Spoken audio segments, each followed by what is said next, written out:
All right, we're live, guys. I'm not sure what happened there. Sorry about the delayed start or the multiple delayed starts.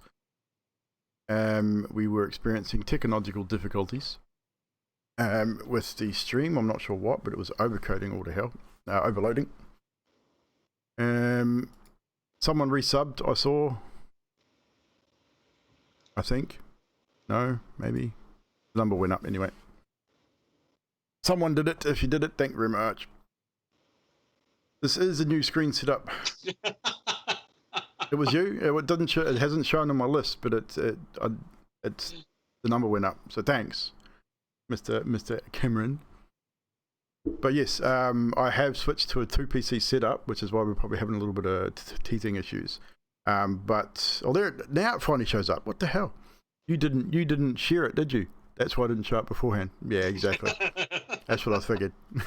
Thanks, Cam. Wow. But I always try and be quiet and sneaky.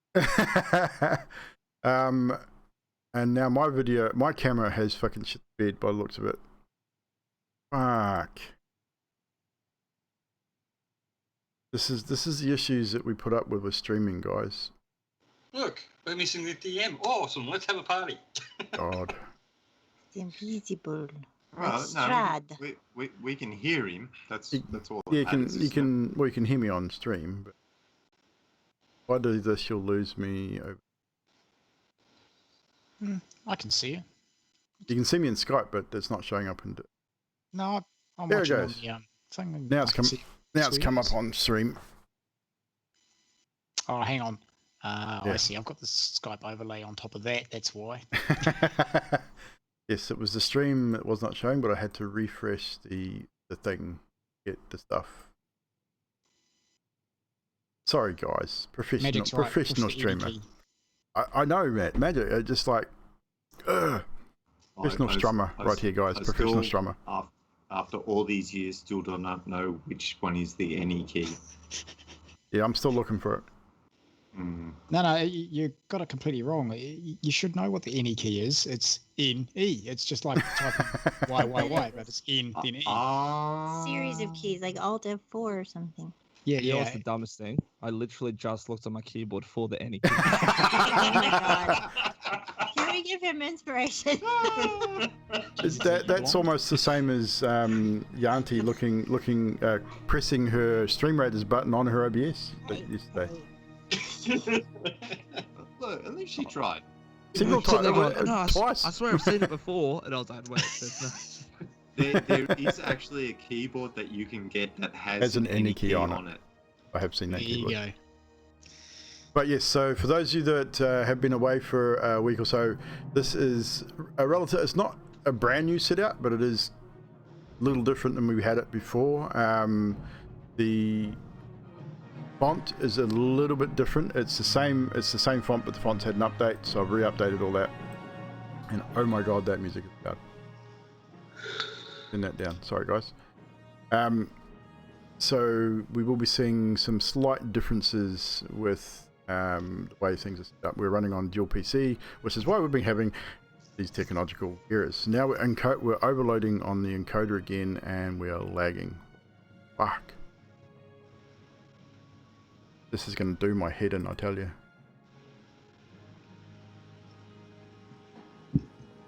How can I be overloading on a PC that has nothing else running on it? I told you, stop doing your Bitcoin mining during D&D.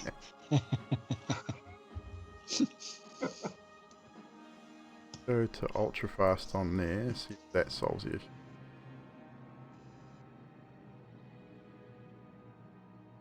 Hopefully we don't have too much more of this, guys. Otherwise I'll have to restart the stream yet again. Try and figure out. It's been working fine all this time, and then all of a sudden decides to have a fucking meltdown. Well, that's like for some reason Yanti's internet died. Really? All the other internet was working. It was just Yanti's part of the Wi-Fi died. Wow. It's Tech. cursed. Just tech, man. This is how tech works. Tech exists to fuck with us, I tell you. Oh yeah, they get together. I Yeah, it's swear. fine now. Just I changed the speed of the CPU on the encoder. Hopefully that will alter. I mean, I'll have to keep an eye on it. Chat, if you see any lag in the stream, let me know. I may have to stop the stream temporarily and restart it and reduce down to 720. We are currently running 1080p 60, which we should be able to do relatively easily, but if this continues, I'll drop it down to 720p 60, and which is fine anyway. You viewers won't actually notice much difference at all between 720. It just may mean I might have to do some scanning of system, and I might have to look at swapping out this AMD card for a decent NVIDIA card, because I fucking hate AMD. Anywho, so Sunday's campaign went very, very well. We had a very interesting session on Sunday. We are getting very, very close to the end of our story. So I would say we have 2 episodes left.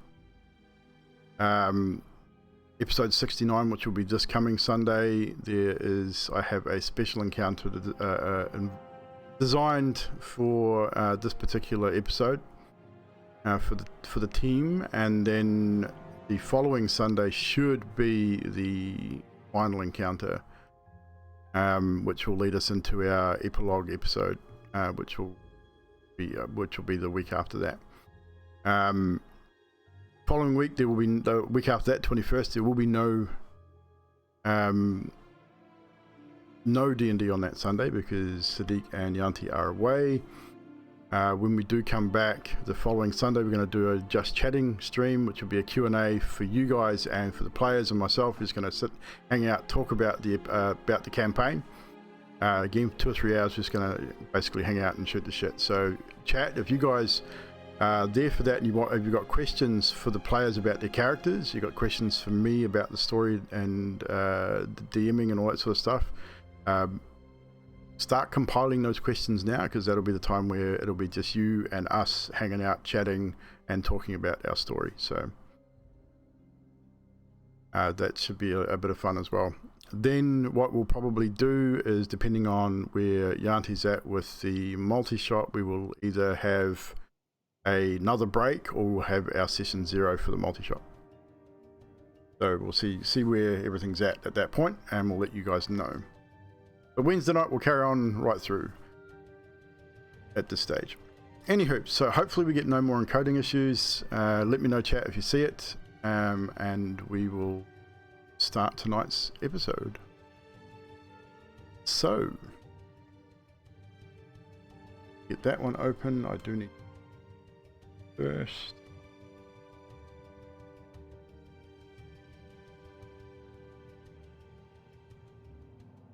I had all this stuff closed or to restart.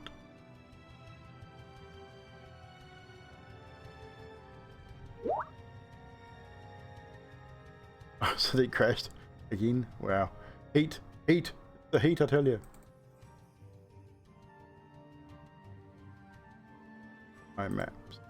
D&D map. Maps. Oh, that's out. So, Stib knows what happened. Stib will be back. So bear with us, guys.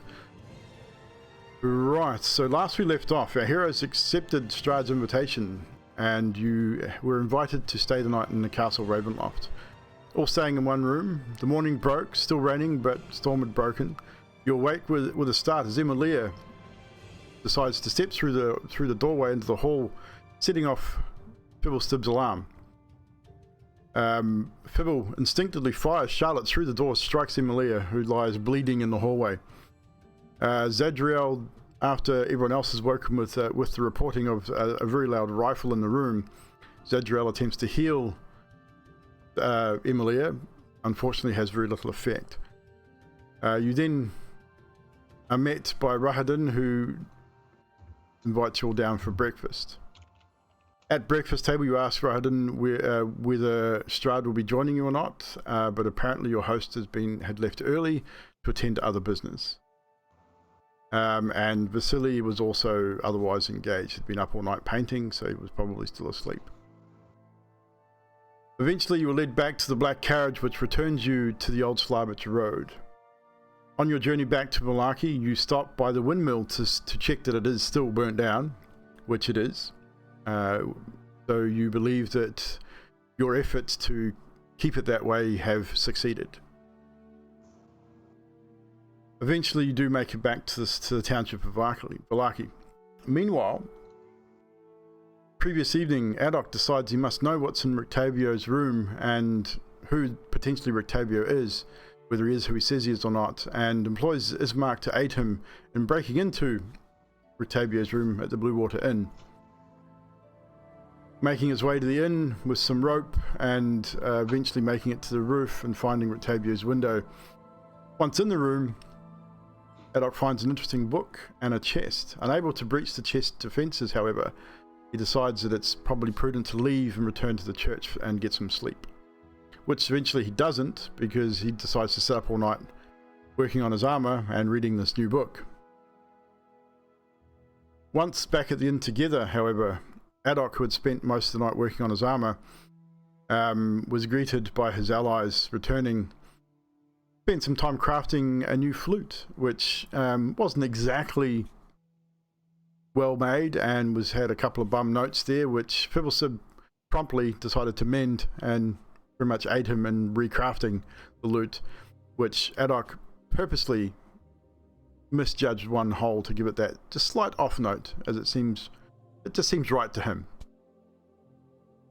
After much discussions and filling Adok in what had happened with the prince, it was decided that it was time to deal with the Wachter's sons, and eventually to deal with Lady Wachter herself.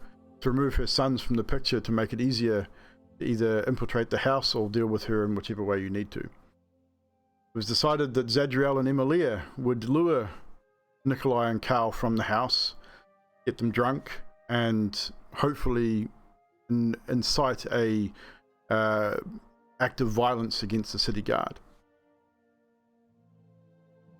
Dresses were bought, plans were made, and the rest of the group hiding in plain sight in the street as the girls approached the Wachter mansion. Knocking on the door, Zedriel introduces herself and Emilia. The Wachter boys seemingly very pleased to see such attractive women knocking on their door. Unusual in Barovia. Seems that the boys were oblivious to the fact that these two women had previously been in their home, even in the same room with them. But, agreeing to go along, they excuse themselves, go back inside and clean themselves up somewhat, and eventually re-emerge, and Zedriel and Emilia, arm in arm with Nikolai and Carl, head towards the Blue Water Inn, with allies in tow. And this is where we rejoin our would-be heroes as they start their journey towards the Blue Water Inn through the streets of Valaki. So what we have at the moment, we have Zedriel arm in arm with Nikolai and Emilia with Carl. Maybe 60 to 80 feet behind them, we have Fibblesib and Karnos stopping at various houses, gardening and whatever else they need to do to remain reasonably inconspicuous at this point. Behind them, Skathis and Adok follow up, trying to remain as hidden as possible.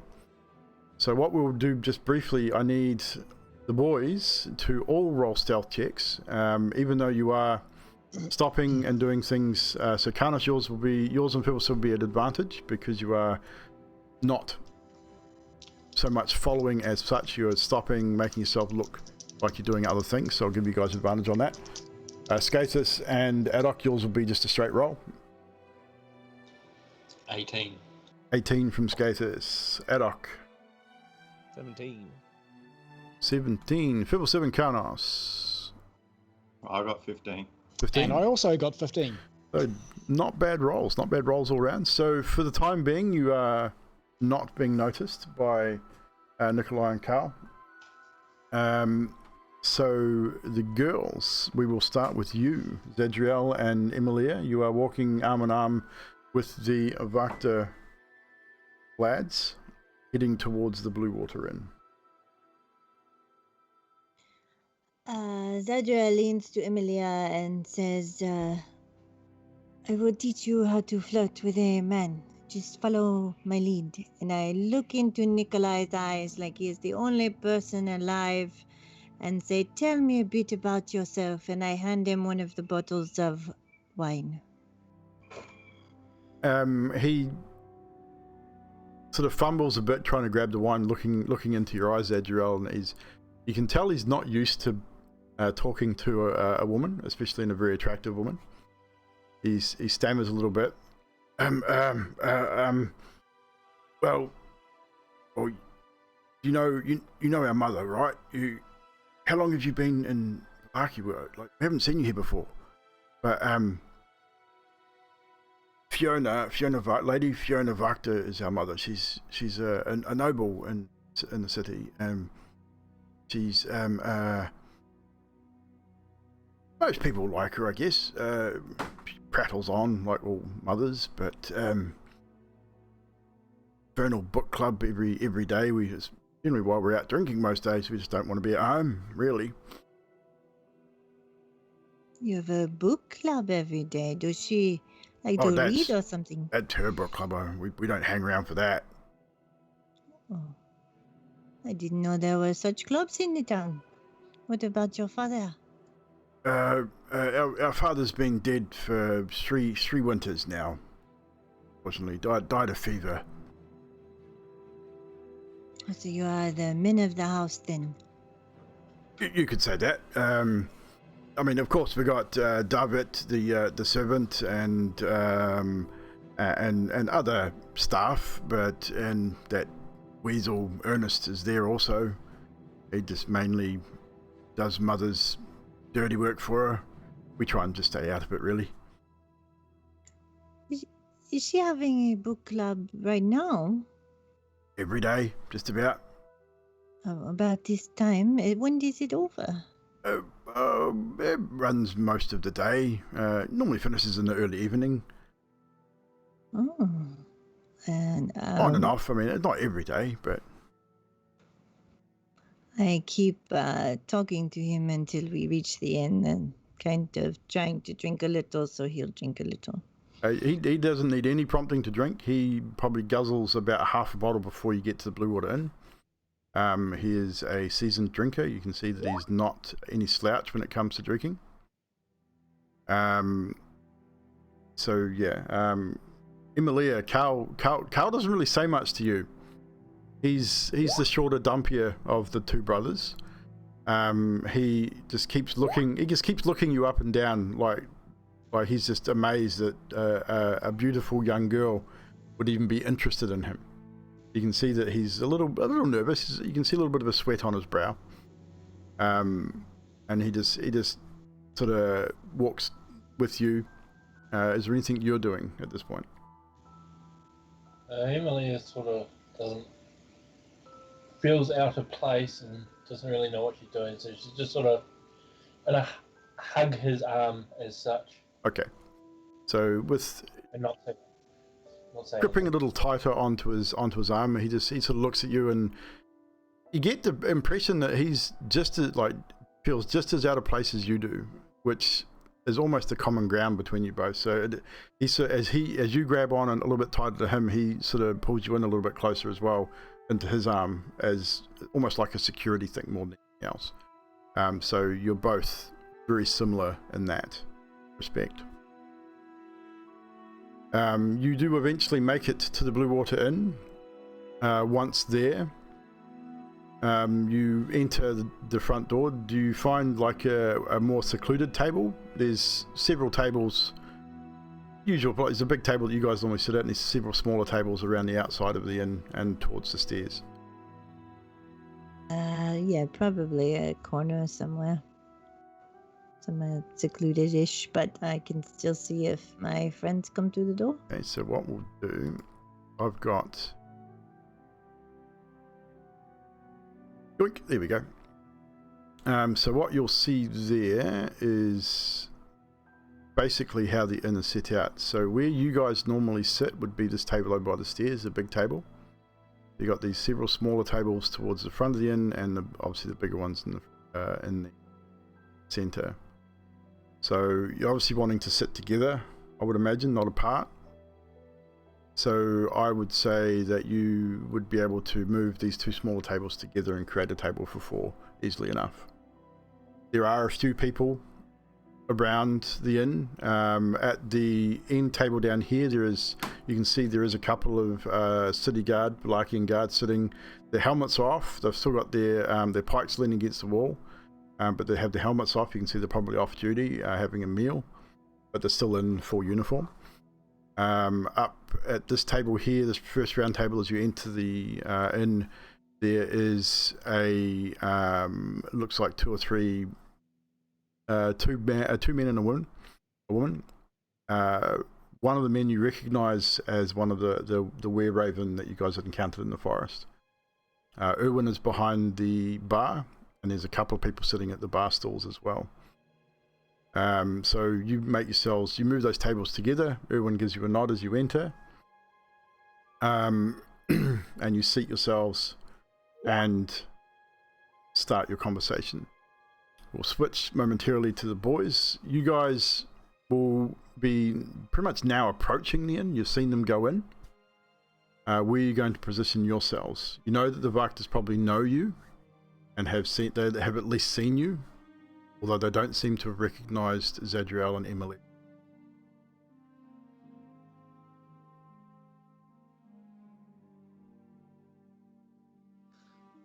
I am going to point my finger back towards Karnos, who I've probably seen as doing like random odd jobs along the way. You guys are behind them, so they're in front of you. So you would have seen them stopping and just doing random things just to keep themselves inconspicuous. I'm going to point to him and I'm just going to whisper, "Metak," and then I'm going to say in my head, "All right, what's the plan? Should we go inside or should we just wait by the window? What if they recognize us?"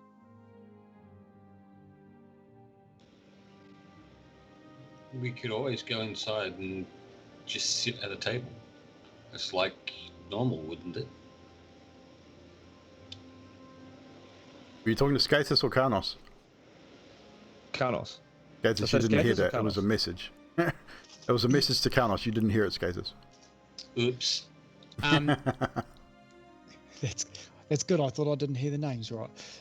So Karnos, now knowing that what has happened because we had this interchange last game, yes, will try and reply in his head. He sort of squints his eyes and goes, I don't really know. We didn't plan this far ahead, did we? I guess we could look inconspicuous, maybe sit together. I don't know. Maybe we need to get together and talk about it out here where they can't see us. All right. With that, I'm then going to do the same thing. I'm going to point to Skathis and whisper the same message and cast message. I'll be like, "Skathis, I'm inside your head, right? Just respond by thinking. You know how it works."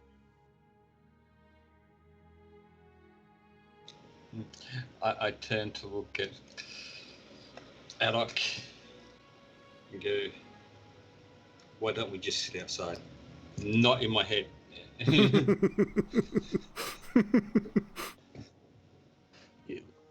All right, yeah, I guess that could work. Well, I'm gonna just yell back, "Fibble, you done being a garden gnome? We should probably." Because they're already in the tavern, are they not? Yes, they are. Then what's the chances of them hearing us outside? Slim to none.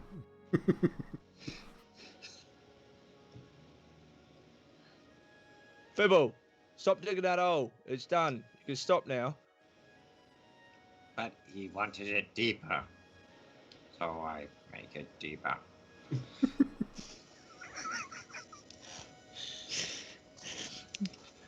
Carlos groups up with them. If they're looking like they're grouping up, he groups up with them. Okay, so you guys group up outside. You're outside the inn. What are you doing? Maybe we should if we're supposed to start a fight, maybe one of us should watch, and then one of us should go and get some guards, and then maybe, because I've got this like message thing, I could message to someone whilst they're out looking for a guard to tell them to go into the pub when it looks like they're getting a bit rowdy. Now, wait a minute. Does that message thing always sound like you, or can you make it sound like someone else? I don't know. Do you not like how I sound? No, I was thinking maybe you could whisper a message into, I don't know, a guard's ear, telling him, sounding like one of those guys who are drunk, that the guard looks like he just stuck his head up a horse's ass. I mean, I could give it a shot. I could try and like think in a different accent. I could think like them. Maybe that'll work. I don't know how it works. I could give it a shot. Well, I'm just thinking that might be a way to spark the whole fight in between the two of them, like the guards and the guys we're trying to get locked up. A real quick and easy way to get locked up is to, tell the guard you're going to take his armor. Maybe you say, hey, I'm Wachter boy, I'm going to take your armor. Or I'm Wachter boy and you just stuck your did something that you shouldn't have done with something. Do we even know their names? We just gotta say, I am Wachter boy. You do know their names. You have been introduced to them. Yep, we do. Nikolai and Carl. Well, I mean, we don't know which one of the boys we can use, so Wachter boy works. Just I don't know.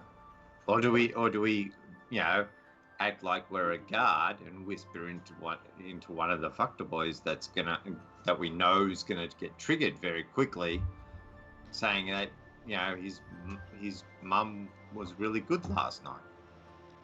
Or we do a guard and one of the boys. Yeah, I don't know. Well, I mean, the girls have just walked in the pub, so maybe we should wait until the boys seem a little bit intoxicated, and then we could try doing this. This is a good idea. I like what you're saying. You know what? I should try sending a message to you or somebody else in a different accent like them, and see if it comes out different. Well, yeah, that'd work. You can keep on practicing until you kind of sound like them. Because right, you don't want it to be perfect because it's a bar, so it's not be perfect anyway.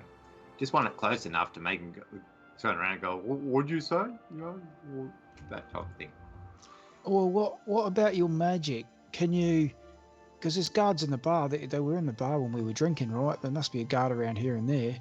Maybe you use your magic to flip a bottle from their table to the guard. Ba-boom. Yeah, I don't think I can do that. Oh, I shoot a cannon at it with like a lot of air pressure. That might not work as well. Sorry, I just thought maybe you could have some, never mind. Well, hang on, let me read through this book and see what it comes up. I'm just going to start reading through the book. Plenty of time while they're drinking, right? They've got to get plenty slosh. It takes a little bit for men that size. Well, we can just go sit upstairs in our rooms and just, peer out to see how slosh they are. I feel like we're overthinking this a bit too much. Wow. I want to be comfortable. I don't want to be sitting there. Those bar stools aren't comfortable. Yeah, you're not wrong. I think, overthinking is definitely not my strong suit. Doesn't someone have the a thing they can do to command someone to do something they wouldn't normally do? Or is that one of the girls downstairs? Or out the bar? I met a Dragonborn guy once who I think could do that. He was here. Yeah. Don't think you boys could do it, eh?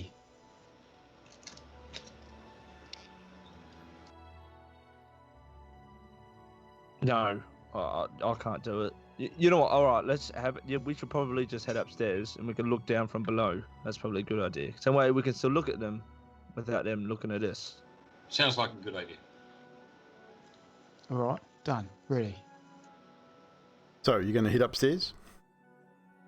and watch from the balcony, or are you going to remain outside? So, go to our room. I think we'll go to our room and we'll watch. Periodically look out. Okay. Because you know that once you get up there and move across that top balcony, from your door, if you lean out over the railing a little bit, you can see down onto where Zedriel and Emilia and Nikolai and Carl are sitting, without too many hassles. So you move up there. With that, we will switch back over to the girls, and Nikolai is sitting with Zedriel. Like, you're sort of sitting opposite each other now, so the two girls are sitting on one side, two guys are sitting on the other. Nikolai did ask Erwin for cups. He didn't want to be uncouth and drink from the bottle in the bar, so he has asked for cups, and you've placed the bottles of wine on the table, and they drink fairly steadily, both of them. Carl doesn't really say too much. Again, he answers with one word answers if he's asked a question. Nikolai seems to be the talker of the brothers. And he sort of, as he gets a little bit more tipsy, he says to you, Zedriel, he says, so, how long have you been in Vallaki? We come to inquire a bit, and we haven't really seen you before, I think. I'm not sure. I mean, we do drink a fair bit. But yeah, so why us? Why did you come see us? I wanted to see the most interesting people in the town. It's very boring here, so I saw you. That's interesting. Here. Yeah. You see, he sniggers to himself a little bit. I wouldn't call us interesting, love. More, we're a bit rowdy. Like, we get into a bit of trouble, a bit. But it's mainly because we'd rather be out here drinking than be at home listening to mothers prattling on about this book club and about the Baron. And it's endless. Well, we love people that get rowdy, don't we, Emilia? It's something interesting to do. What is the most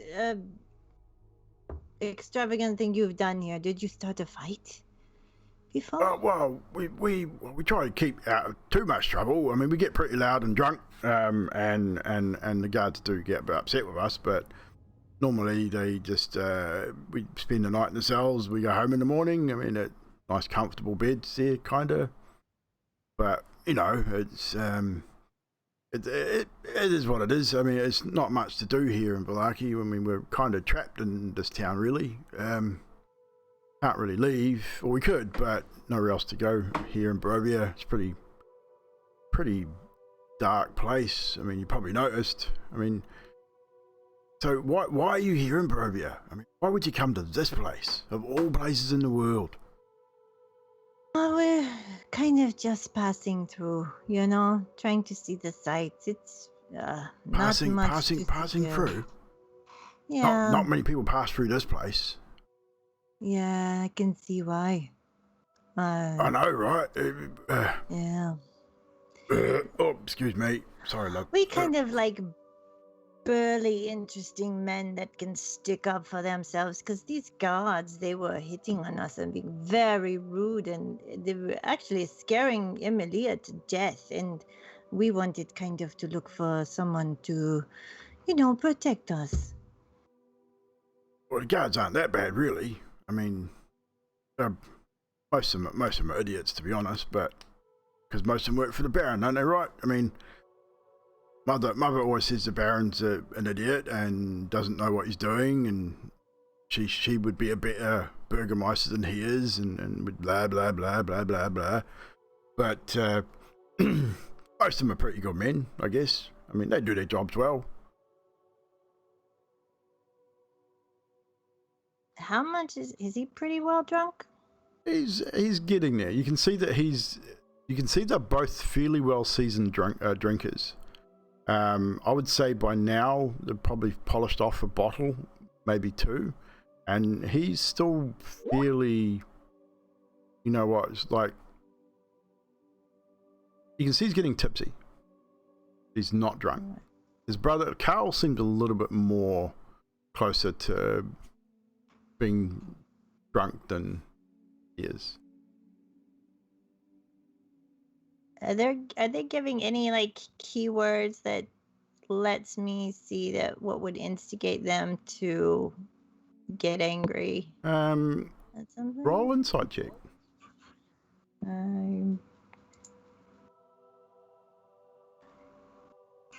18. With an 18, I would say that you can definitely hear the disdain for their mother. Whatever she is to them, they don't, well, especially Nikolai doesn't agree with anything that she's into. Like, he doesn't agree with her view on the Baron. He doesn't agree with just like the whole book club thing, or like he just does not like his mother very much by the sounds of it. Like the overbearing mother type thing.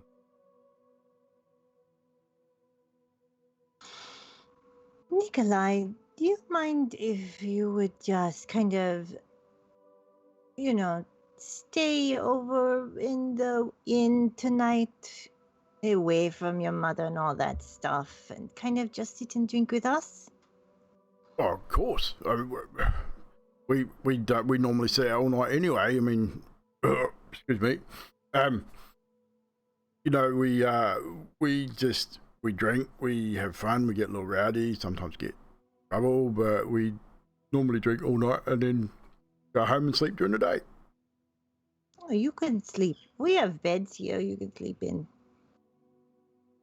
Probably. You can see he's a little flustered by that comment.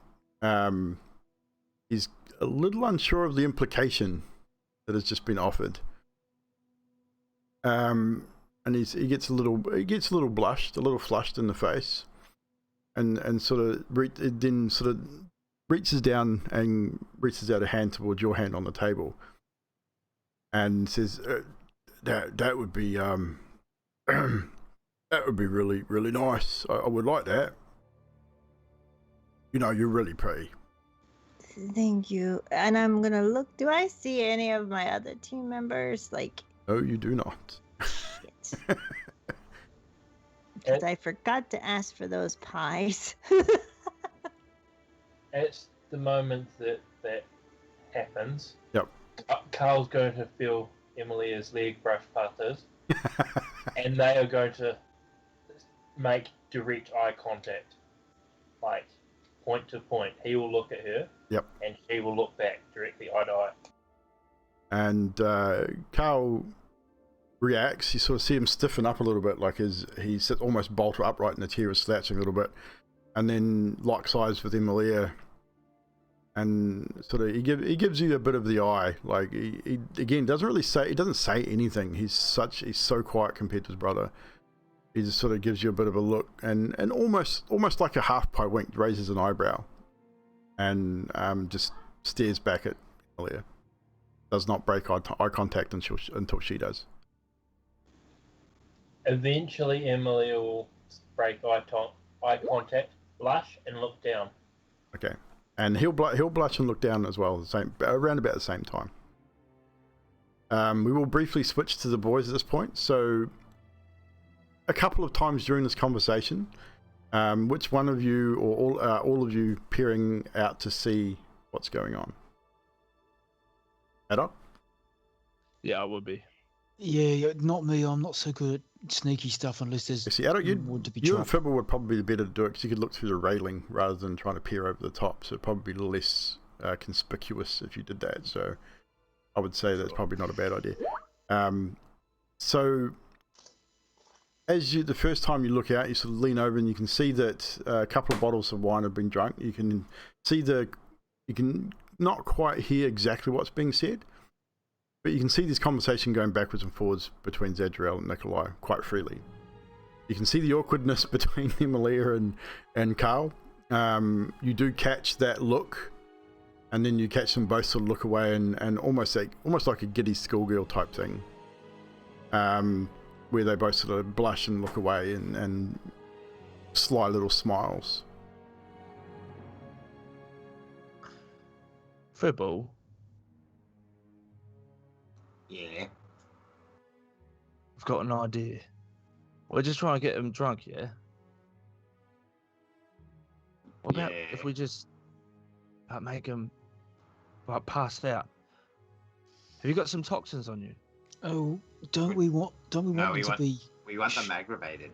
Yeah, they need to be locked up so we have plenty of time. Well, that's what I'm saying. If we make a strong enough dose of maybe like a tranquilizer, puts them to sleep, I've got a blowgun and some darts. I just, shoot a couple at them. Hopefully they hit, they go to sleep, Well, or they end up dead. Either way. Emily looks like she's having fun, so never mind. I'll go back to watching. Bit of a voyeur, are we?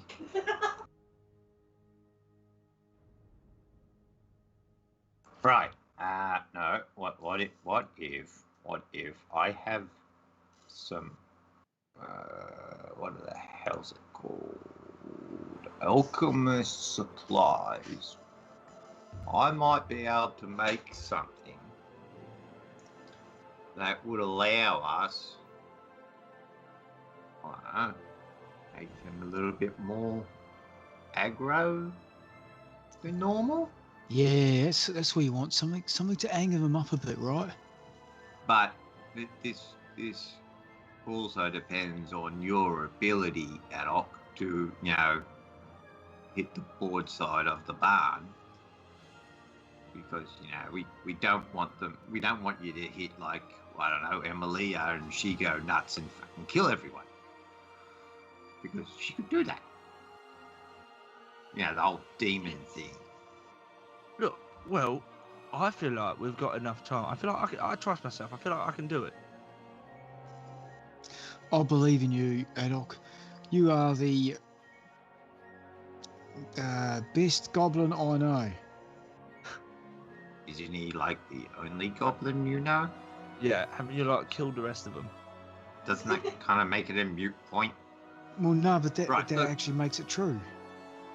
I'm going to go back into the room and I'm going to make up some stuff.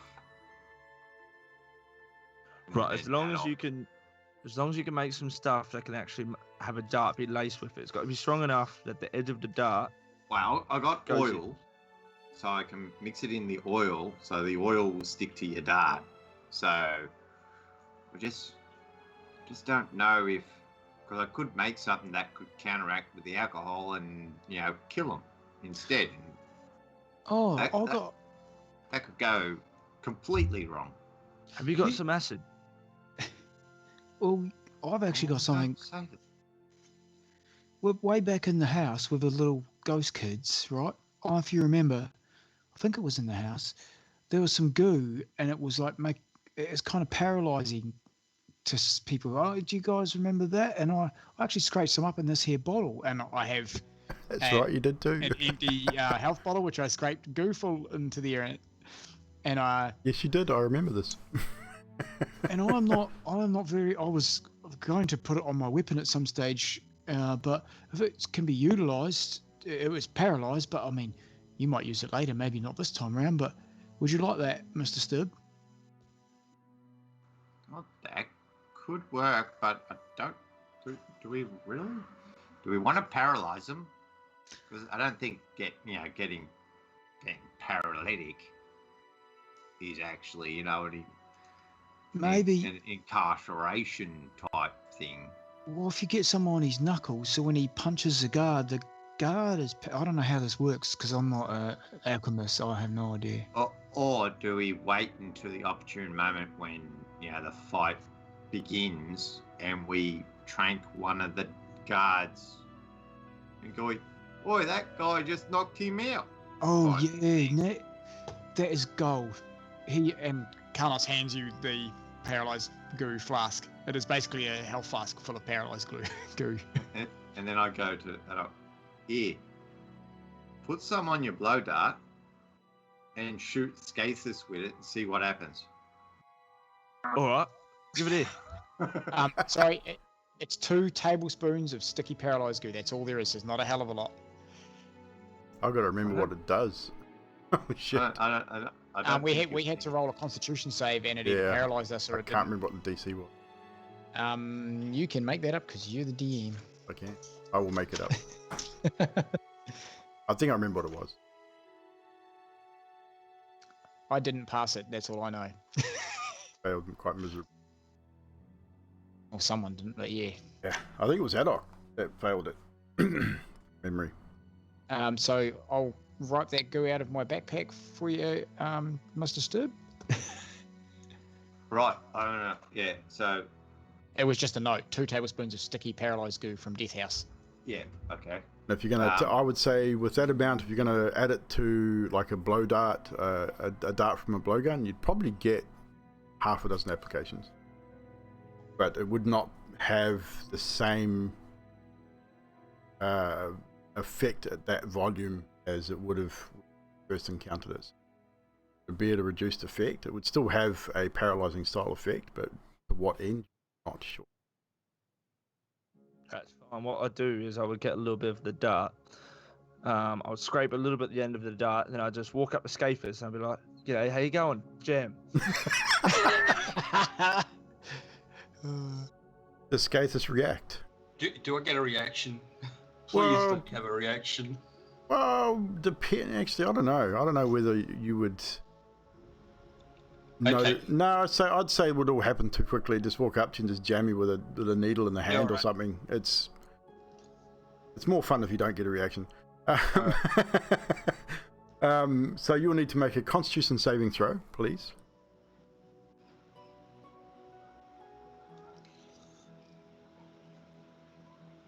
Go on, Ada. Tell them what I got. You got an 11. How do you know he got 11? Everyone knows I got Because 11. they've actually just added it to D&D Beyond.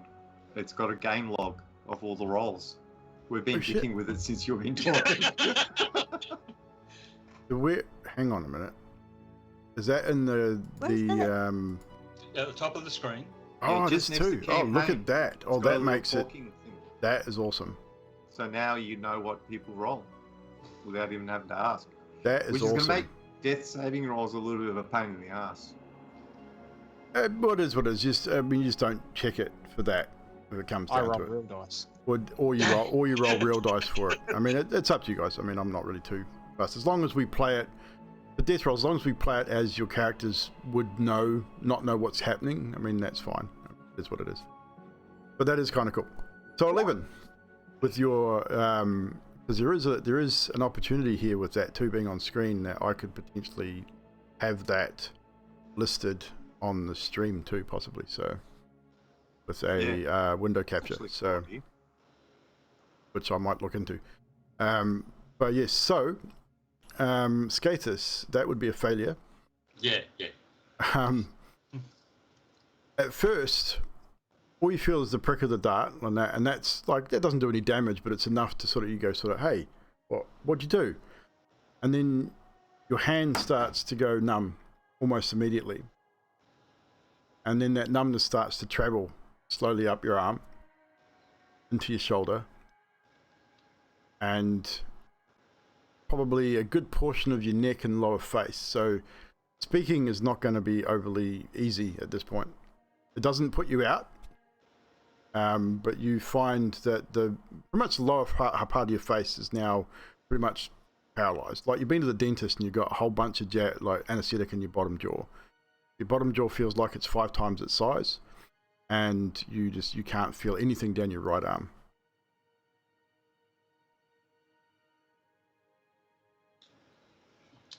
So, Right.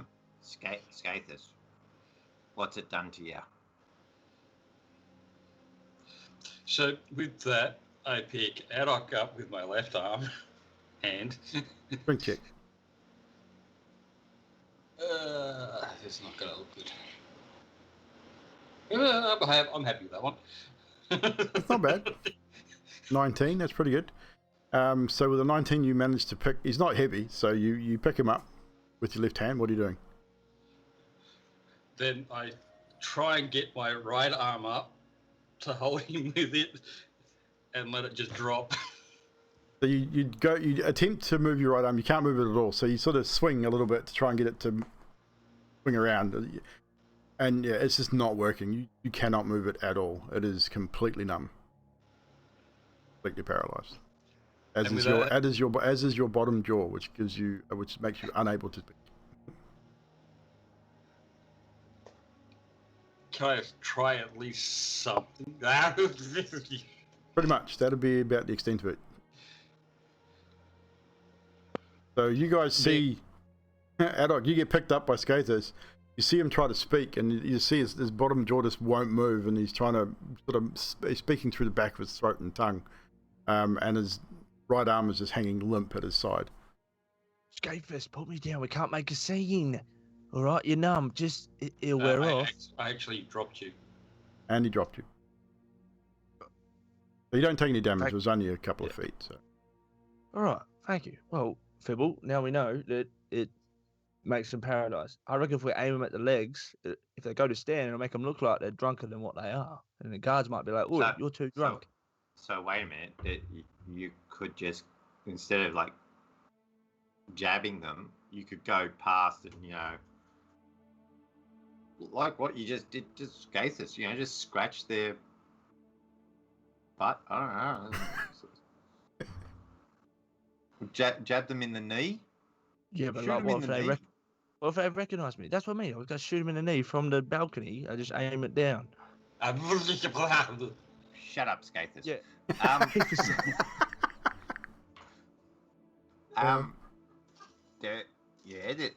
That could work. I don't. Or second option. I'm thinking if you're downstairs, you probably get a better shot at their knees. Skathis. I'll get Adok to punch you again. Carlos goes over and sits by Skathis and just puts his arm on his shoulder and says, "It'll be all right, mate. You'll come around eventually. It's just like being drunk." I'm gonna point my fingers towards Skaters and then cuss message and go, "What are you trying to say? Just think about it." You're fucking dead, you little fucking runt. Wow. Fibble, how much of that paralyzing shit have you got? I'm gonna need a lot more. You've got it. You've got it, and you've got five. You've got 5 more applications. Great, fantastic. I'm just gonna start loading another dart and a barrel gun. But I've got a second option as well. If this doesn't work, as Skathis, don't come near me because I'll shoot you again with this one. I'll actually shoot you this time. But Fibble, do we have any like hallucinogenic items on us? Because I've got none. Because if they start seeing stuff and go all crazy. Well, I may have or may not have. Depends if I packed it or not. I feel like we could put some hallucinogenics in them. That'd start something. I'm going to start rummaging through my bag going, where did I put that mushroom?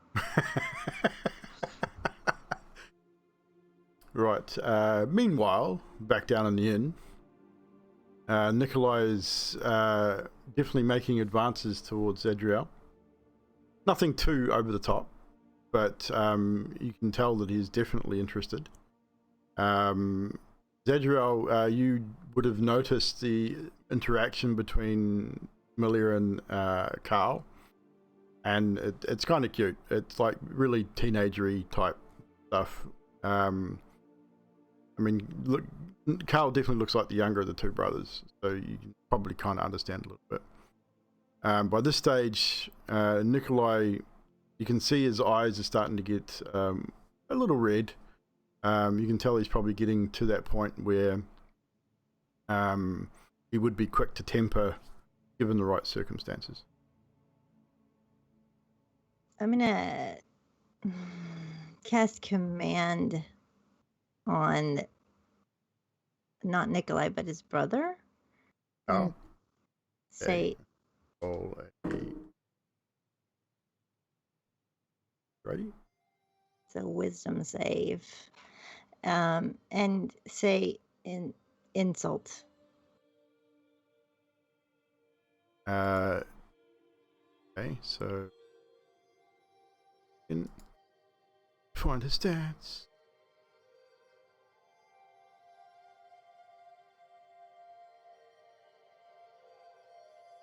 They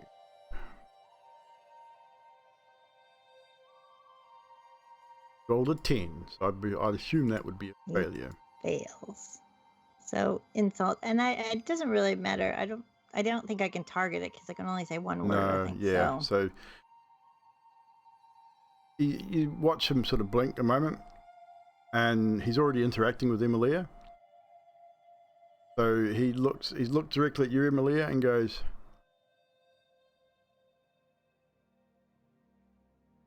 You're a ginger, aren't you? I hate ginger. And then he sits back and sort of, with a bit of a shocked look.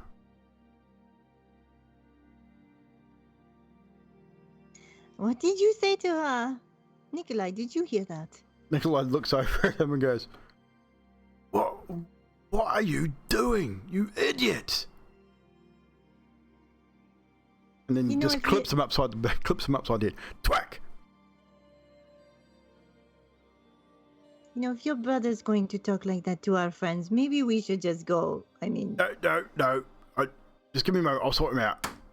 And you see him, he stands up and he drags Carl off by the scruff of his neck, pulls him sort of away from the table, and you see him having a good talking to. Like, you literally can see he's like a stern older brother or even a father figure, just really having a go at him. And then clips him around the ears again. And then eventually comes back and he's, I don't know what's got into him. He's not normally like that. Bloody hell. Control yourself. I'm sorry. I didn't even mean to say it. It just come out. Shut up. Twacks him again. So I'm so sorry about that. I really am. Yeah, I don't know what got into him.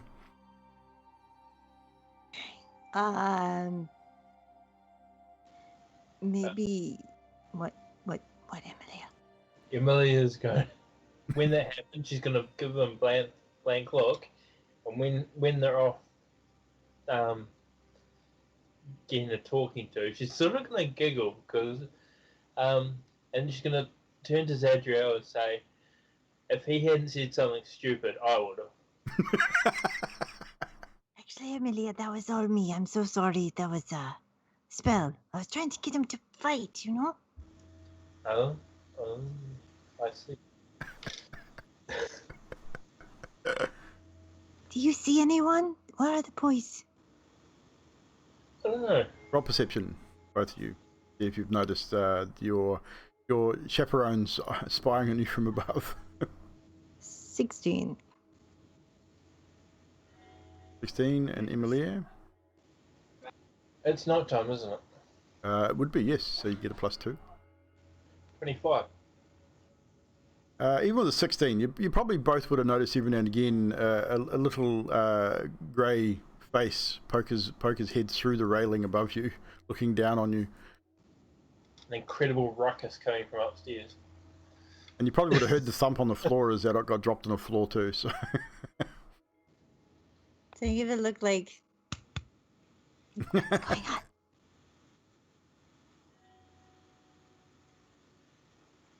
on? And then I'm just going to try and talk to them while kind of glancing up to see what the guys are doing because my command didn't work the way I thought it would. So I'm going to look through my arsenal while listening intently to Nikolai talk about his mother. Yeah, so Nikolai, again, he carries on talking about his mother and just... Like, they don't have a hatred for her. Like, they definitely care about their mother, but she's like a overbearing mother. Like, she's kind of... She prattles on a lot about this book club and about the Baron and wanting to sort of remove him from power and all that sort of stuff. And they just don't seem like they're overly interested in dealing with that kind of behavior. They just...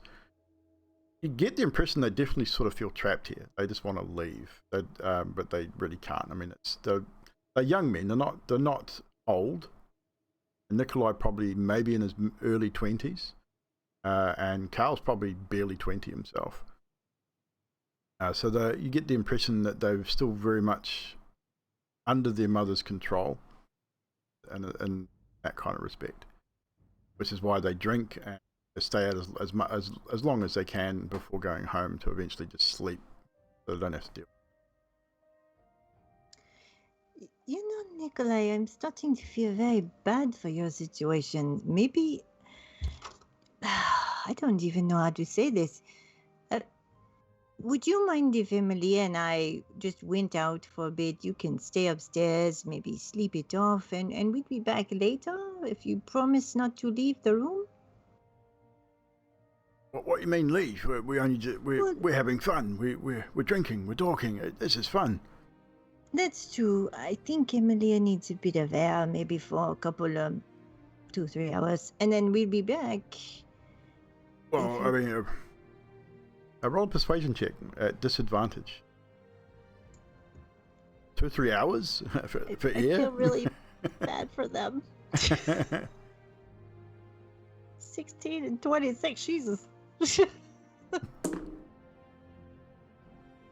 He seems hesitant to allow you to leave, but he says, "Well, if you're not gone for long, we'll still be here. But do come back. I mean, I'll talk to Carl. I mean, if it's what he did, then I'm really sorry. He's not normally like that. He doesn't really say much at all, really. I'm surprised he actually said anything. But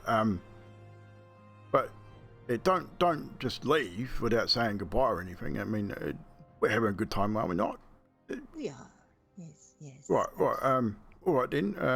If you need to excuse yourselves, then by all means.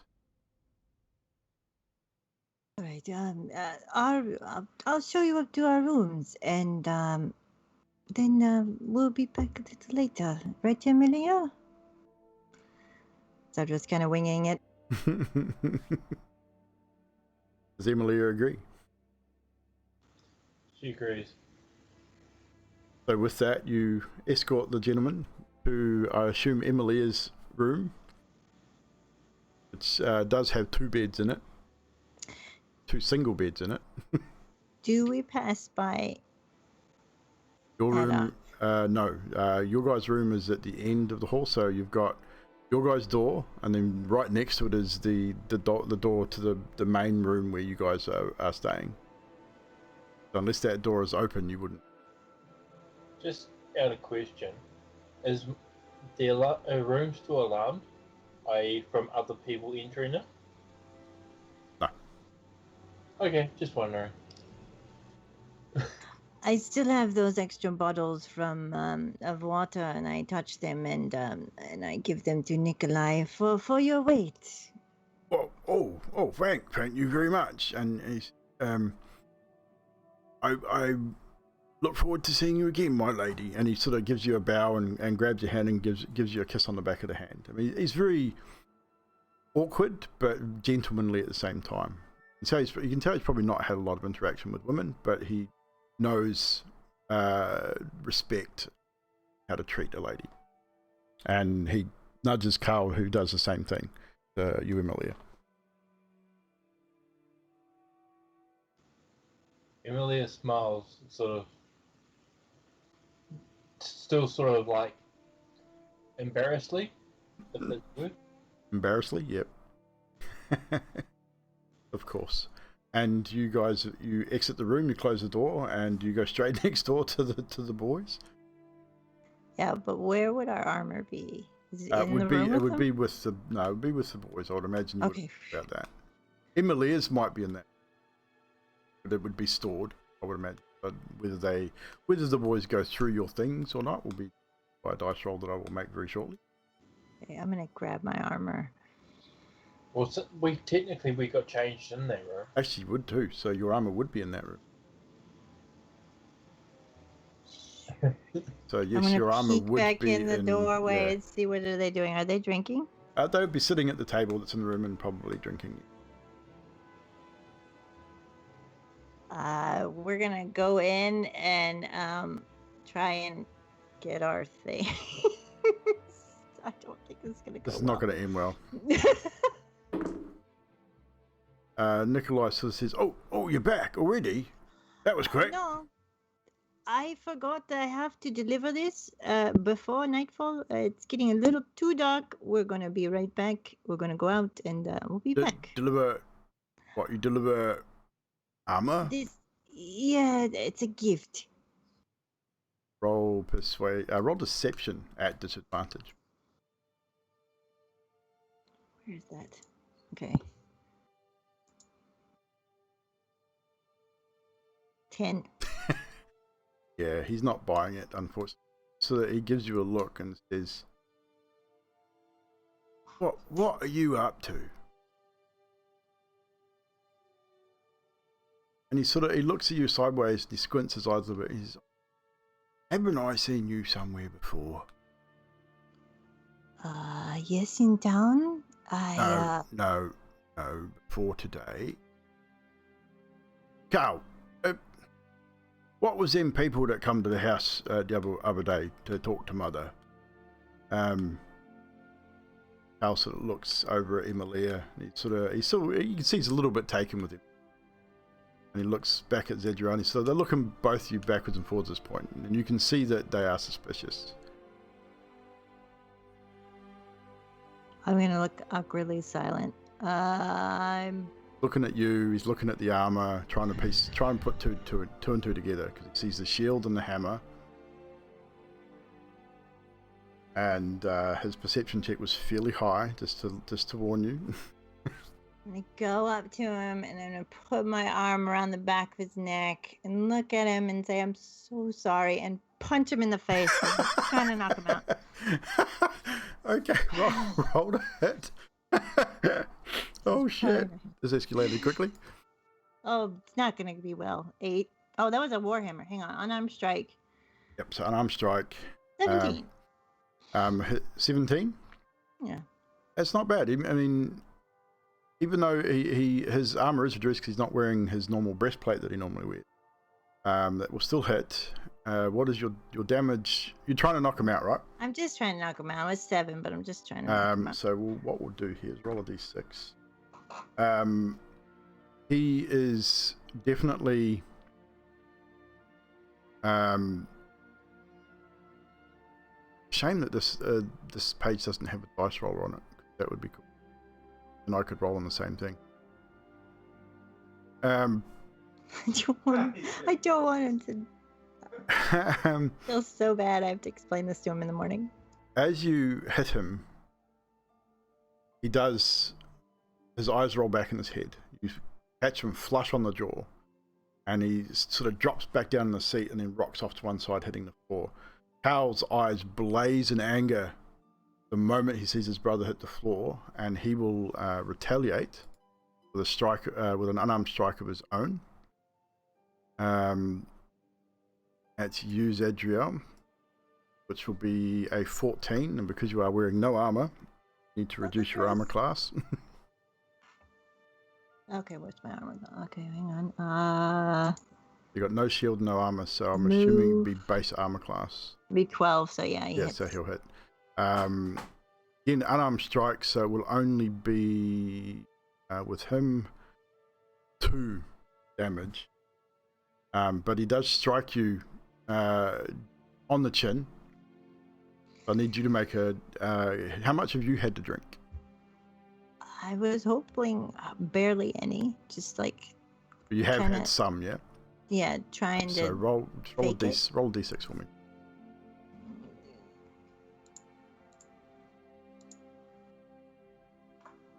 Three. So with a 3, it rocks you. You see stars before your eyes briefly, but it doesn't drop you down completely. But it does rock you back on your feet. And it is at this point, Emilia, if you wish to react to what's going on, you can.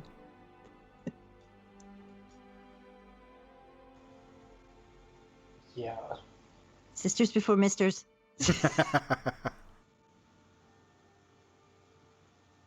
Yeah, I don't know. She's I would say she probably didn't see that coming. No, Because she I'm would not. sure nobody else saw it coming either. She's basically she's going to position herself between the two of them, basically try and push them apart. Okay. So with that, we'll go back to you, Zedriel, as Emilia puts herself in between you and Carl, as Carl has just struck you. Doing.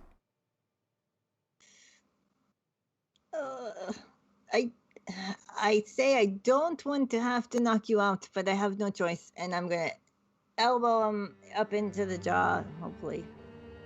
Okay. Knock him out. I don't know. Emilia is in your way. This will not be a easy, and probably not that music actually. Let's go with this one. You grab Emilia by the neck and just use her as leverage to pull. Hit her into the head of the other guy. You will have to make this attack at disadvantage because Emilia is in your way. Oh, that's so good too. 19.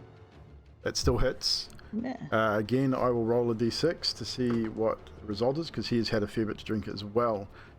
He is not rendered unconscious. He rocks back as you connect and smack him in the jaw. He staggers back a couple of steps, wipes the blood from his lip, and then turns and heads for the door. Would our room have noticed, like whoever was spying on the girls, would we have noticed them leave or hear this ruckus at all? Would probably roll a perception check, you guys in the room, because by now you probably would be hearing what's going on. Because Carl would not have been quiet. He probably would have either growled or roared or done something. We got a Scathus with a 20. Holy crap. Hey, Scathus, by now your numbness is starting to wear off. You're able to speak, but it'll be slurred. And in the room, the girl's room. Karnos with a 12. Bibblesid with an 11 and Adok with a 14. So I would say Adok and Scathus definitely would hear what was something going on. Great. I would like to take off running over to Emilia's room.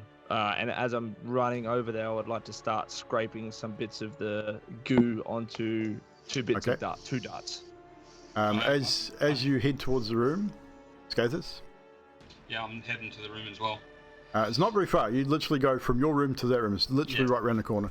As you guys open your door and head out to the balcony, you will see the door to Emilia's room opening and Carl Wachter attempting to exit at a great rate of knots. He is not moving slowly. With that, I'd like to do a rush at him to shoulder him back into the room. You want to try and shoulder charge him? Yeah. It's not going to look well. Make a strength v strength. I'd say you'd be... Oh, no, you wouldn't be at disadvantage using your body weight and your leg. While he's doing that, Carlos is going to step through the door and go, "Girls, keep doing what you're doing. I've got an idea." And he's going to rock downstairs to the nearest guard he sees. Okay. As you run past them, Karnos, you do glance down to the inn and you do see the couple of guards that are sitting at one of the tables. So you do notice there are a guard down there and you head down there. Adok, what are you doing?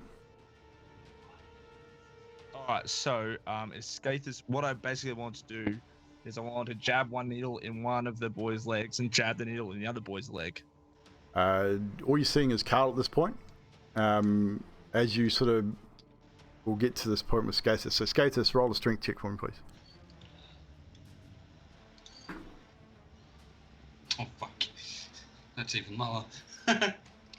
7. Yes, well, that's not very good because he rolled a 14, so he doubled your strength. He is a big boy. You slam into him, and he knocks you over, so you are now prone on your butt in this sort of hallway. Adok, you can attempt your jabbing of Carl's. He would be roughly at your position. Sure. What would you like me to roll for that? Make a dex check. It's a straight dex check. Just Not bad. Got an 18. Not bad. got a question, DM. Yes. With me being knocked to the ground, would I be able to use my feet to try and trip him up as he's going past me? If we get to that, there's a possibility. Okay. But at this point, just resolving all this at once, so as this is happening. Adok, you do succeed, and you do manage to jab him in the thigh as he sort of stands, now that he's hit Skathis, he sort of stops for a moment, looking around, assessing the situation. You jab him in the leg. Zedriel, what are you doing? I would like to yell as loud as I can. You two are brothers. Stop fighting each other. Nice. We'll make a quick perception here for everyone downstairs. Not bad. So with that, almost instantly, Carl sort of goes, you little, and just backhands you, Adok. And he will definitely hit you with a dirty 20. Unarmed strike, so it's only 4 damage from him. But he sends you back against the railing. You slam your head against the back of the railing, you see stars for a moment, and you are prone as well. And he starts to make his way, heading towards the end of the stairs. Makes it about halfway down before he collapses as his legs give way, as his legs become numb and become paralyzed. And he starts going, "Oh, what'd you do to me?" And just sort of trying to figure out what the hell's going on. Kaunos, by this stage you've made it down the stairs, back into the inn, and headed over to the guard's table. What are you saying? You're muted, sir. Yes, I am. Excuse me, guards. My lady friends have been yelling upstairs. Some 2 big guys are fighting each other over them, I think, or fighting the girls. My friends are trying to dissolve whatever's going on, but we need your help. One moment. And you see one guy just picks up his pike and he sort of looks up because he did hear the thump and that, and he sort of says, we did hear what was going on. Stand aside. And no problem. Both 2 get big up, fellas, you can't miss them. and they head out and upstairs. And as they get to the platform, they see Carl lying on the ground, sort of going, "Oh, my legs! What do you do to me?" They see Adok and Skathis on their asses in the hallway, and they sort of look. And one guard stops with Carl. The other guard sort of moves quickly up to the doorway, looks in the doorway, sees Zedriel, blood on her lip. Emily is standing there in her dress and sees Nikolai unconscious down by the table, and sort of says, "What is going on here? We heard the commotion. What is happening?" And he looks and he goes, Nikolai, are you all right? Did he hurt you at all?" He tried. They've been drinking a lot, as you can see.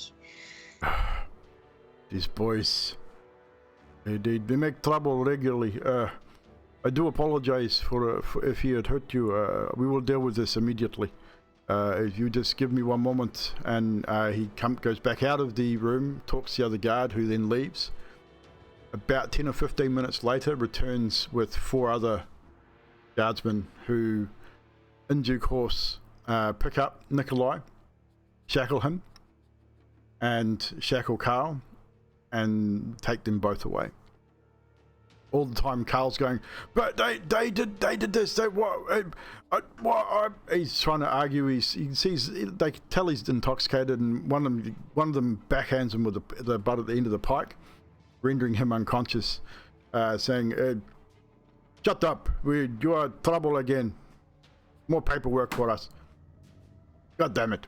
And eventually they leave, leaving you in the inn with a few of the other patrons sort of staring up at the thing, sort of hear them talking. "Oh, what's going on? What's happened?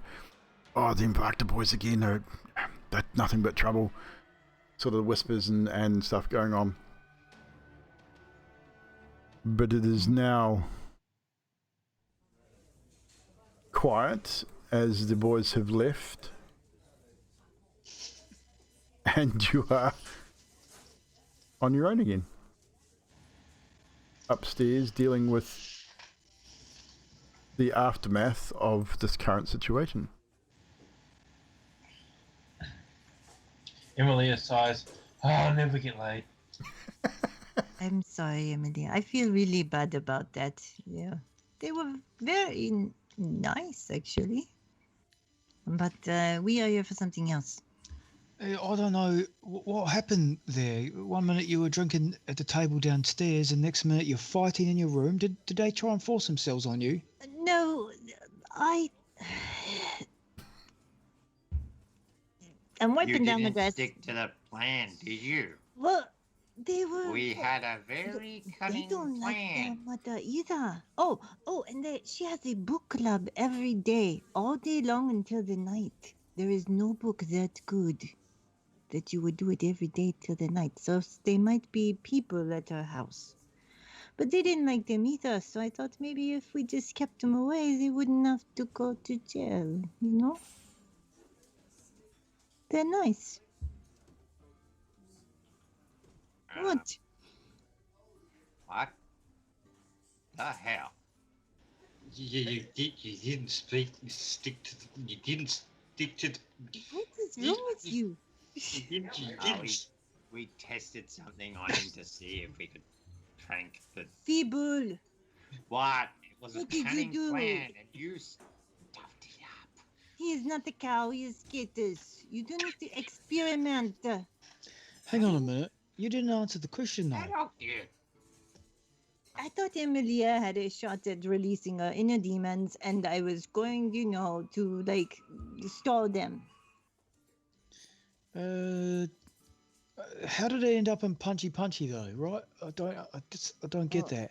I decked one out, and then the other one started to run, and I clawed him or something. I don't. Why did you deck him out?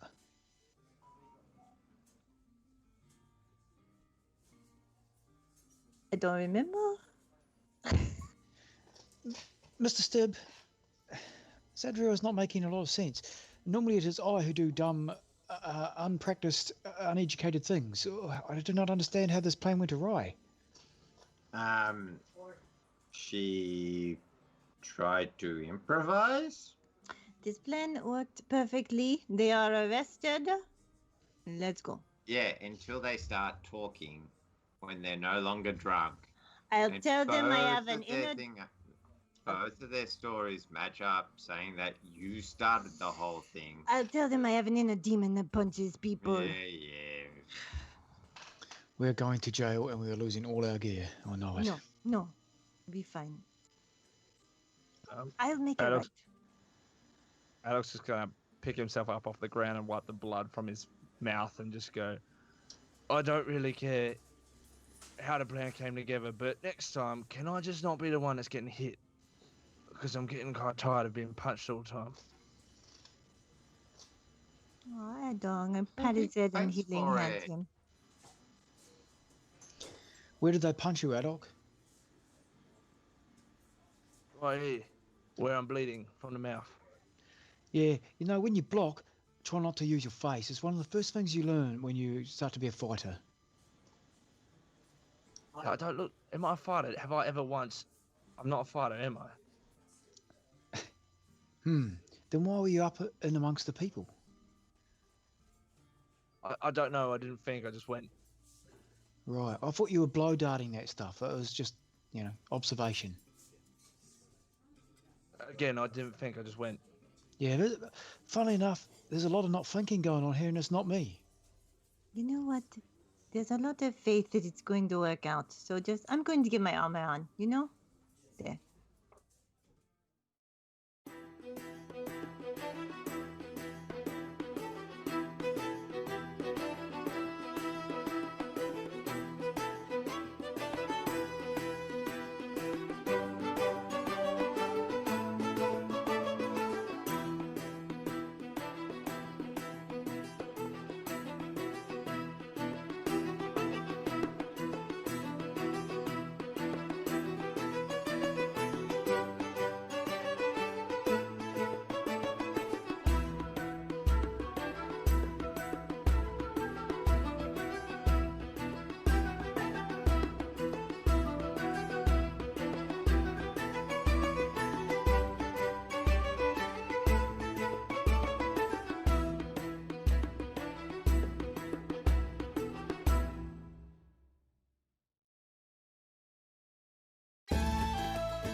Framed on. Oh. You hear me?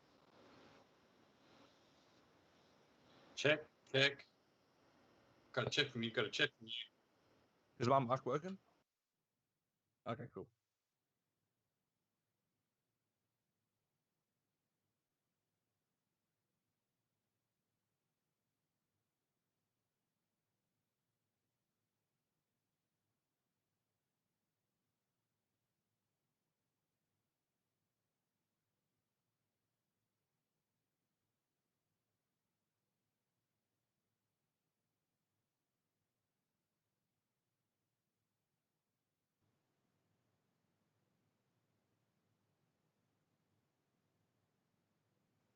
Testing 1 2. There we go.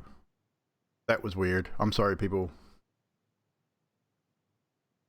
You guys hear me in Skype, all right? Yeah. Cool. It's back. We're back. I'm sorry. I was having technological difficulties. Hopefully we have solved the issue. I've dropped our video back down to 720. And we have sorted the audio issue now, hopefully.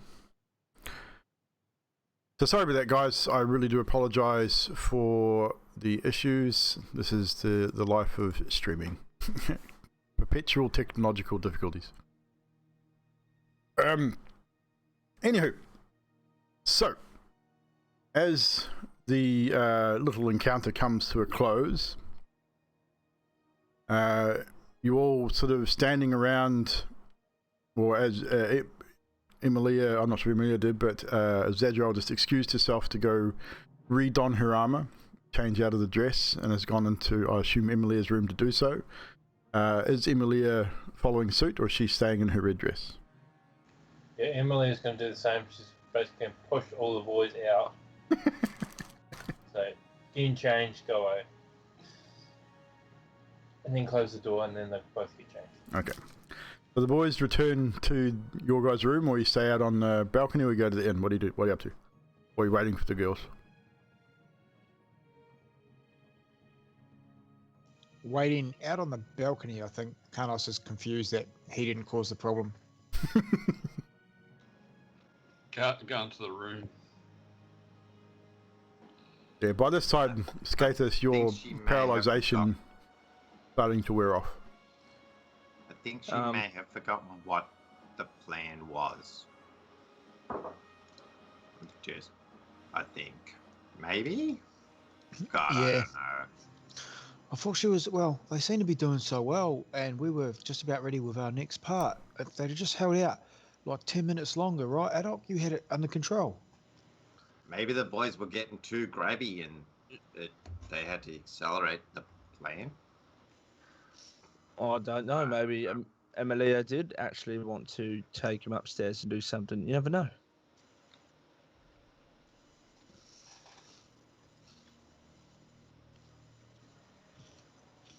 So, after about 15 or so minutes, 15, 20 minutes, unless the girls wish to discuss something before they return. Emily is going to say, was there a plan, was there? I wasn't paying attention again. I'm sorry, Emilia, but what was your guy's name? Carl. Yeah, I'm sorry about him. Seemed really nice until he punched you in the face. You know what? You didn't punch him. Maybe you could give him your number. I mean, you don't have a number. Your calling card thing. Wonder if his email. Mage mail. Mage hand. Give him your mage hand. You know. We're Raven mail.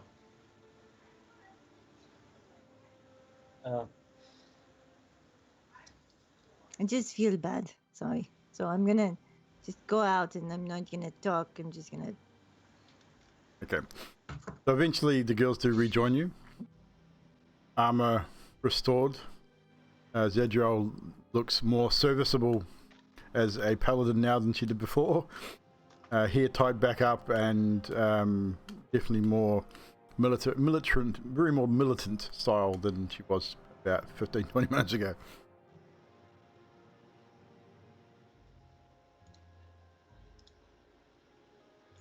So by this stage, it's starting to get it's dark. So you're looking at maybe 8, 9 o'clock at night, give or take.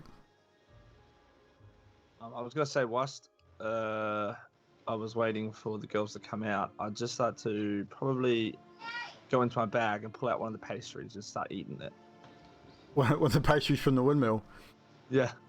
Firstly, make a Constitution save because it's getting pretty crusty by now. It's been a while.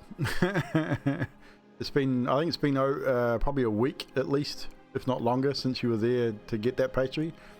So con save firstly. Yep. 17. 17. It's not too bad. It's pretty funky. It's got a funky taste to it. You know what it's made of too, which is even kind of worse.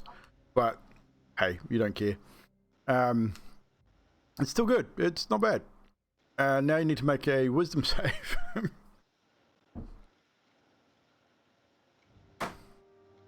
Got a 9. Yeah, that's bad.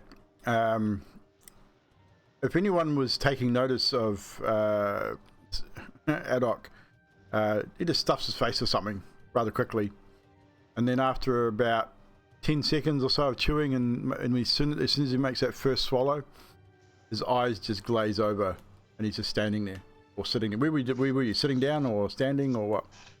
Yeah, I just sort of walked off a little bit and sat down, leant against the wall.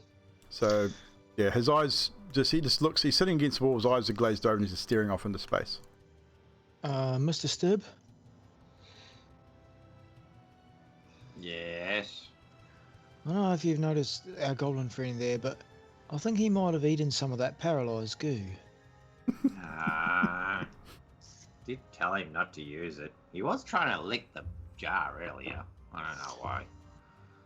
Look, the jar of paralysed goo. He has some problems, that boy. And Carlos waves his hand in front of his eyes. He doesn't react at all. He's just eyes staring off into space. Do we pastry? You got pastry crumbs all around his mouth and in his lap. So seeing the crumbs go. No, I think he ate one of those pies. Oh no, that was real bad for me. I mean, it was good, but it was kind of bad after effects. And the girls walk in. Did you say? By this stage, the girls would have returned and walked in. Yeah. So I'm gonna go.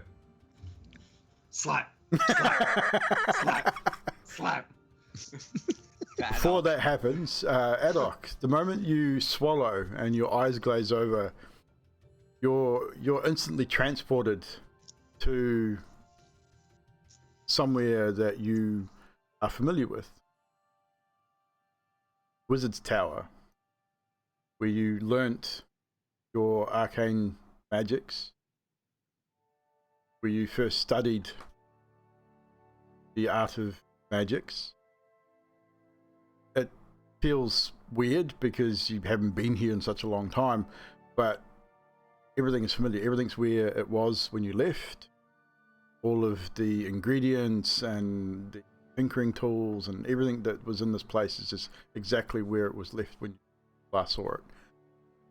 And then all of a sudden, whack, whack, whack, and you just come to instantly as Fibble just repeatedly slaps you across the face. Stop it, will you? What did you do that for? I was having a good dream. Because now our plan has been accelerated, so we have to go kill the mother tonight. What? We have to... Well, they're not going to stay in jail for long for frickin' fighting with each other. When were we supposed to kill this woman? I'm so... Can we take her money? I think that was we were supposed to kill her tonight. Maybe, Zedriel, do you own a pen? Yeah, feather, quill, ink? I feel like you're about to be condescending. No, I'm just saying maybe we need to write our plans down. You are a good leader, but you don't have a very good memory. Slightly condescending. Okay, let's go. And with that, do you all follow and heading towards the Wachter house? Yep. You set out across town, knowing the way. You've been there now a couple of times, so you head back towards Wachter house. As you approach the house, there are lights in the upper windows. The lower floor appears to be dark. Doesn't appear to be anyone around the outside of the house. There's a couple, probably 2 or 3 people in the street sort of wandering around. It's dark, so there's not too many people. As you approach the house, a guard patrol does walk through past the street, past you, and they sort of half-pie acknowledge you as you walk past. They sort of look at you, not in a greeting manner, but they look at you as they walk past. As pretty much all of the guard here probably know who you guys are by now, after the incident, and with how the Baron has dealt with it. Some of them may hold a grudge, some may not. But you do get noticed by the guard as you walk past.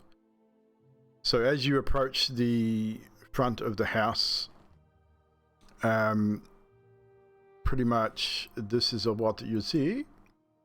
Bring it up big. So you do see the frontage of the house. It's the stone steps up to the front door. The house itself, you have sort of seen the grounds around the front. But there's not really much else to it at this point. So what are we doing, ladies and gentlemen? I'll bring up one of the actual house itself. Mr. Stibb, I couldn't help but notice that earlier on, you're actually quite a talented gardener. This is what Carlos says as they're walking up to the house. Yes, I used to grow a lot of herbs for my, alchemy. So. Oh, you grew herbs for personal use. I can appreciate that. Yes. So, mushrooms, really. This will give you an idea of the grounds. Just try to ignore the centre for a second. You've got gardens. You're looking at the front of the house down here. So you've got a dirt path which runs down to the right of the house. There's a door which you assume leads into a basement or like a coal cellar or something on that side. If you traverse the entire house, are you wanting to search around the outside of the house or before you enter in? Adok will. If you're wanting to remain hidden, roll a stealth check. Otherwise, roll an investigation as you circle the house. Got an 18 for stealth. 18 for stealth. As far as you know, you're hidden. So your investigation.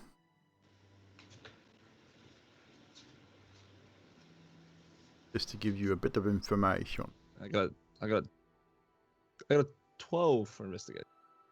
The 12. So as you go around, you find this door, which looks like it might lead into a cellar or a coal cellar or something similar to that. You go around the back of the house. You do find a rear entrance, which is a small stone stairs leading up to a small back door. Several small windows. Again, all of these windows appear to be darkened on this floor. While he's doing that, Carlos will talk to Zedriel if he can. Yep. Zedriel and I assume Skathis and Fabor and Amelia are all standing here with They're all, us. yep, they're all standing. Yep. I have a plan while Adok is doing his quick investigation. And he's keeping his voice low. Do we knock on the door and say to Lady Wachter that, hey, your sons have caused a little bit of trouble. Can we come and sit and talk with you at the table? And then one of us goes in behind her as we all sit down and quack, just take her out from behind, right? Get rid of whoever's in the house first and say we need to talk alone. She does have a butler, remember? Yeah, I mean, we could say it's a private conversation. He needs to be out of the room, see how that goes. But I feel like something like that needs to be had. Or one of us could keep the butler aside. Don't know if the butler would be like the most intense fighter. Do you have any more of the paralysis thingy Zadok was talking about? Oh, I gave it all to Mr. Stibb, and I think he gave it all to Adok. But yeah, that's another plan. There's also that sneaky guy that keeps watching us somewhere. Oh yeah, I'd like to chop him in half actually. I will, if you guys agree to it, I'll knock on the door if you want. By this stage, Adok would have returned and informed you of what he saw. Right, so there's a basement that leads somewhere. There's also a floor with a lot of blackened out windows. I don't know what's going on there. It's just no But light. other than- It's not blacked out. There's no lights on. It's just dark. Oh, right, yeah. Well, there's no lights on inside. Couldn't see anything. But there's a basement. Should we try like the basement? Should we try it inside the house? Was it all locked? You didn't. Oh, I didn't check. I could have done that, but I didn't think. Do you have a pen, Doc? No, I'm just kidding. I once Do you met. want me to go and check the doors, like the basement? I'll be back. I'll go check. So you go check the cellar door. Yeah. I once met a changeling who was like a rogue type person who was really good at trap finding. Yeah, Changeling, what is that? it's a creature that can change into other creatures, sort of, kind of like people. Oh, like Emilia. This is another one of your fantasies, Carlos. Is it definitely not like Emilia? Fantasies? I don't have a lot of fantasies. I mean, there's one with the barmaids, the bucks and wenches, but no, not. This is people I really met. Not for long, mind you. Small chance meetings where I learn minor things. Oh, is this the group that rescued you from goblins? I do not quite recall the story when I recounted it to you that way. I'm just adding my own flair in here. Oh, that's fair enough. No, I think I liked it a little bit better when you only said one word at a time. You guys wanted me to speak? I'm speaking. I like it, Skatus. It's nice. That's fair. Come up with your own stories, eh? Don't steal mine. So if the back door is unlocked, do we go in the cellar or should we do the front, you think? Yeah, that's what she said, right? I did. I just said, do you want to go in the cellar? Oh, what is wrong with you? I think it's a group decision here. Does the cellar lead into the house? I just noticing here, Carlos isn't drinking right now. I think that might be it. I don't know if you remember, but frequent occasions at the beginning of our party's meetup, I do not drink on duty, I have stated. I forgot. I'm sorry. Yeah. Maybe that's what you should do. You should try your talking when you're off duty and not when you're on duty. That might work out a little better for you.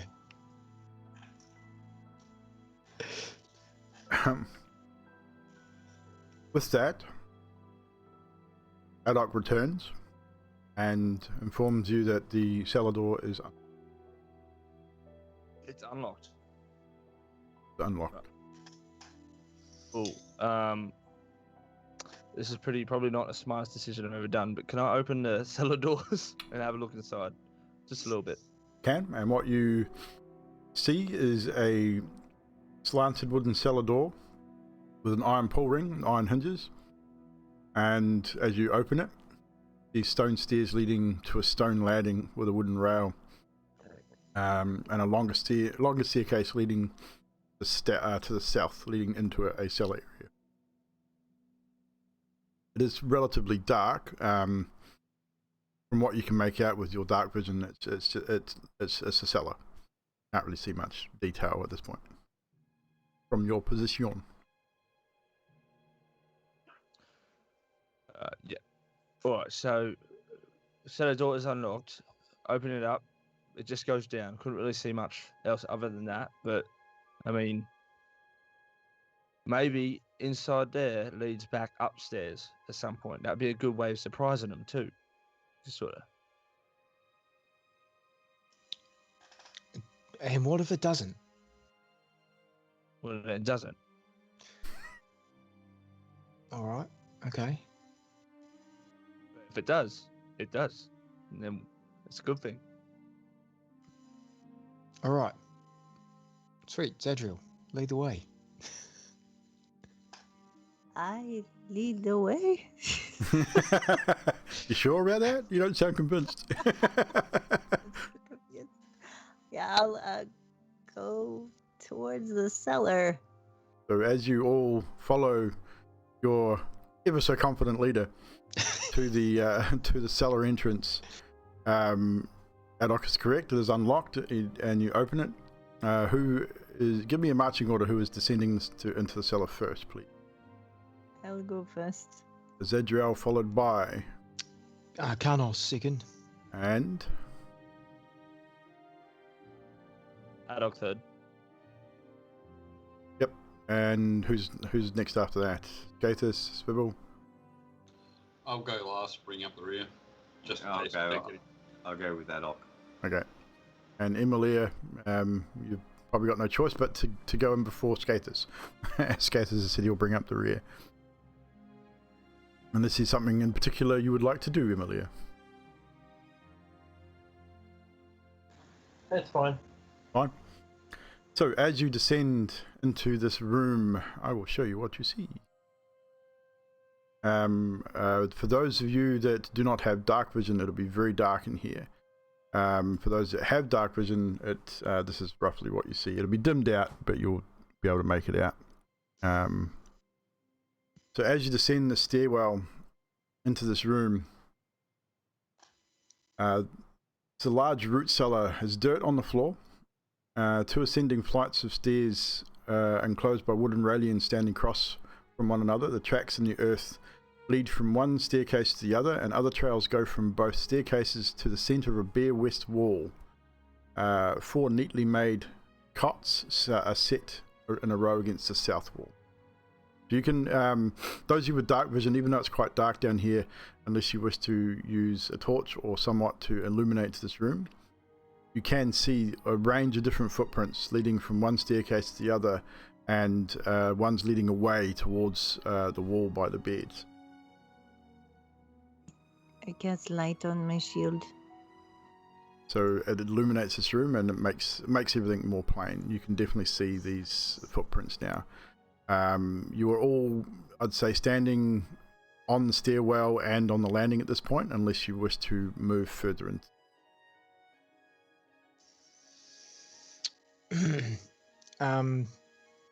Karnos, I'd like to think once Zedriel lit up his shield, he would be interested in the footprints and the beds. Karnos going to move over to the beds. So Karnos, you move forward, pushing past everyone else, moving towards the beds. And I'll say, Mr. Stibb, isn't this odd? Do these people, I don't think anyone mentioned other children. It's Lady Wachter and her 2 sons, right? Why would you have more beds down here? I think it's more odd that those footprints go straight into an empty wall. So Karnos, the moment you set foot on the earthen floor,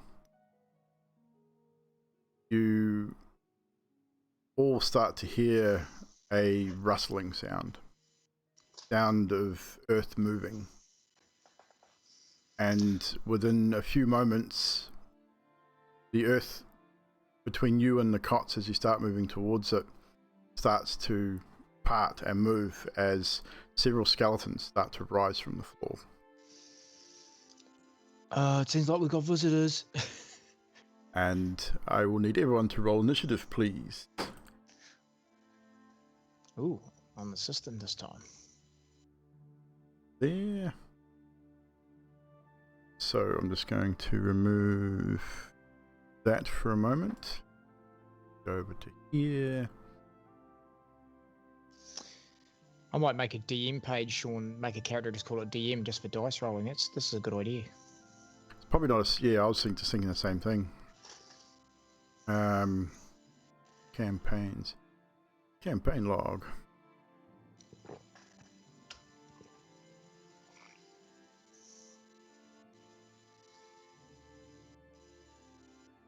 So initiative. So we got 14 for Skathis.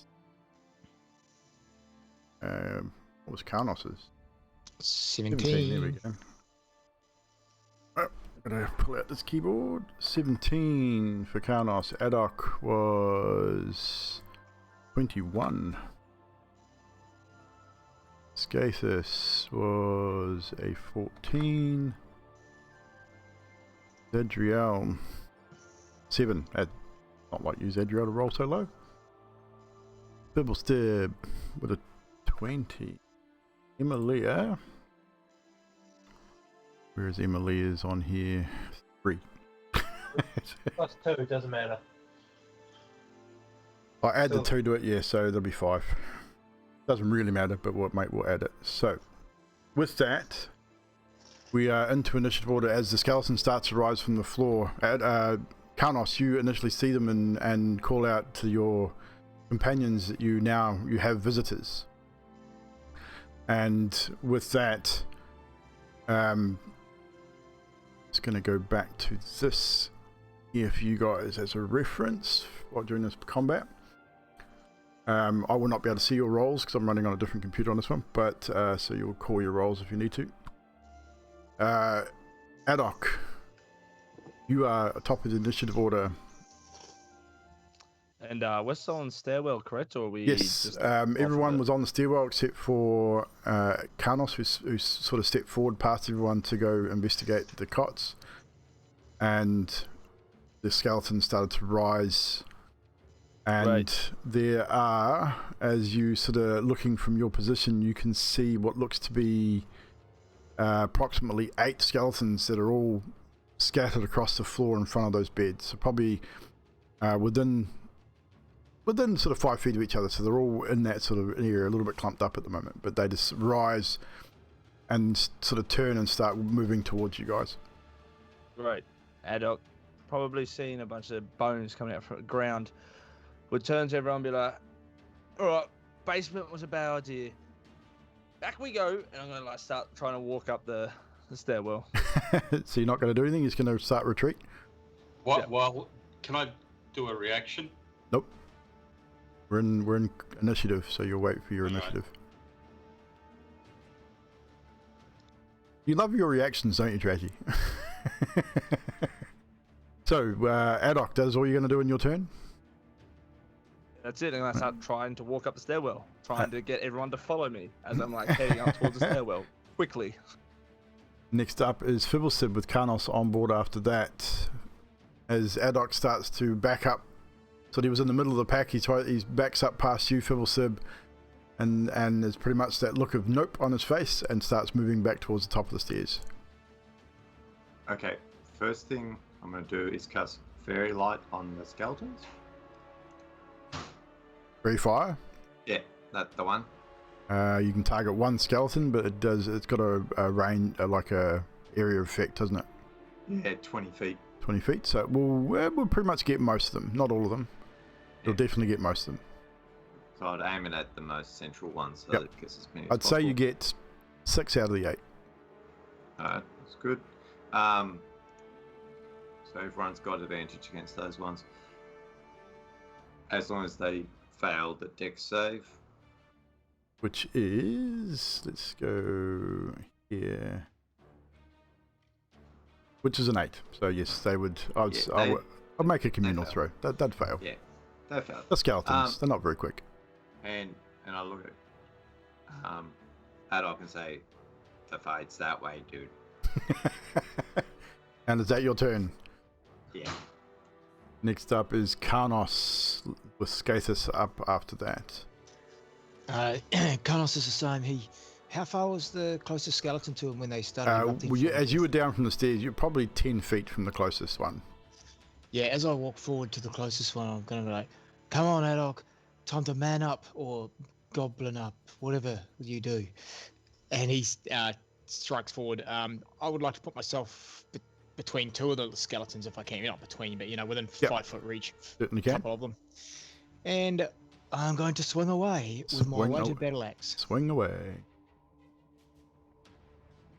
With advantage, right? You would get advantage on these ones here in front of you. So my first one was 25. That'll hit. And I'm only swinging one-handed, so 7 slashing damage, 12 slashing damage.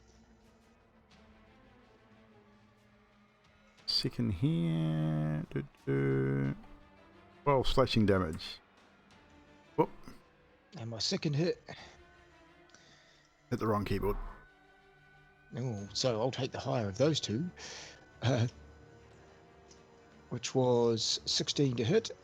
It hits. Same one or? Yeah, Different one? same one. Okay. Yep. And 7 again. 7 again as you destroy this first skeleton as it is just reduced to a scattering of bones as your axe passes through it the second time, destroying And- it on the spot. That's my 2 attacks, and I now have, with my new shield thingy, I now have a bonus action. Yes. I'm going to take that bonus action to Shield Master Shove the next closest skeleton. So it's just like a normal shove, but it's a bonus action as opposed to Okay. an action. So he has to make So a strength strength check check. or fall prone. Strength of 18. Okie dokie. Versus me. Oh, he wins. So the skeleton, you shove forward and shove into the skeleton, but you seem to have a couple of friends behind him. You can't kind of get that purchase on it. You do hit him, but it doesn't seem to do much. Not good as gold. And that is it for Carnos, thank you. Skaters, you're now up as Carnos has just destroyed one of these skeletons, sending bones flying in all different directions. You are on the stairs, approximately 30 feet from the closest skeleton to you. So where's Adok right now? He is probably heading towards your direction, getting relatively close to you. In that case, I look at Adok. If you don't get in that fight, you're gonna have to deal with me after. Get down there and start fighting. As I say that, I go run down to help Carnos. Okay, so you shove past Adok, giving him your threatening gesture, and join the fray with Carnos, who are able to make an attack on your target. This at advantage on this one as well.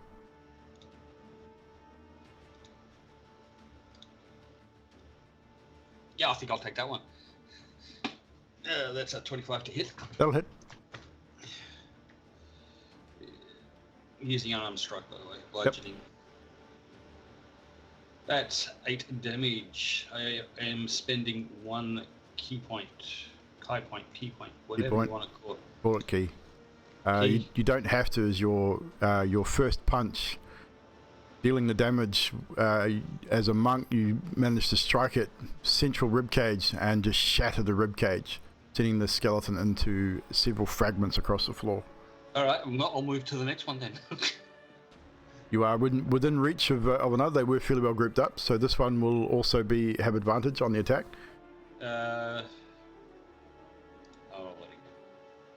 I'll go 19 to hit. That'll hit. 6 damage, bludgeoning. Not quite enough to destroy this one, but pretty close. You managed to remove an arm almost immediately from it as you spinning back hit. Do I get a bonus action? You've used 2 attacks, so I don't think you can bonus action attack. I have attacks. I have 2 attacks per action. Yes, but I don't think you can attack with a bonus action as well, unless it states. Okay, I'll spend a key point then. That's fine. Just make sure you read your start, because it'll tell you whether you can attack with a bonus action. I'm pretty sure you can't as a monk. You have to spend that key point to either use flurry of blows or whatever so else. I'll do that for basically flurry of blows. So spending that key point. Yep. Which gives you another attack. Does it give you double attack or just another single attack? Double actually. Wait, hang on. Where did flurry go? Flurry. After you make an attack action on your turn, you can spend 1 key point to make 2 unarmed strikes as a bonus there you action. go. So 2 unarmed strikes.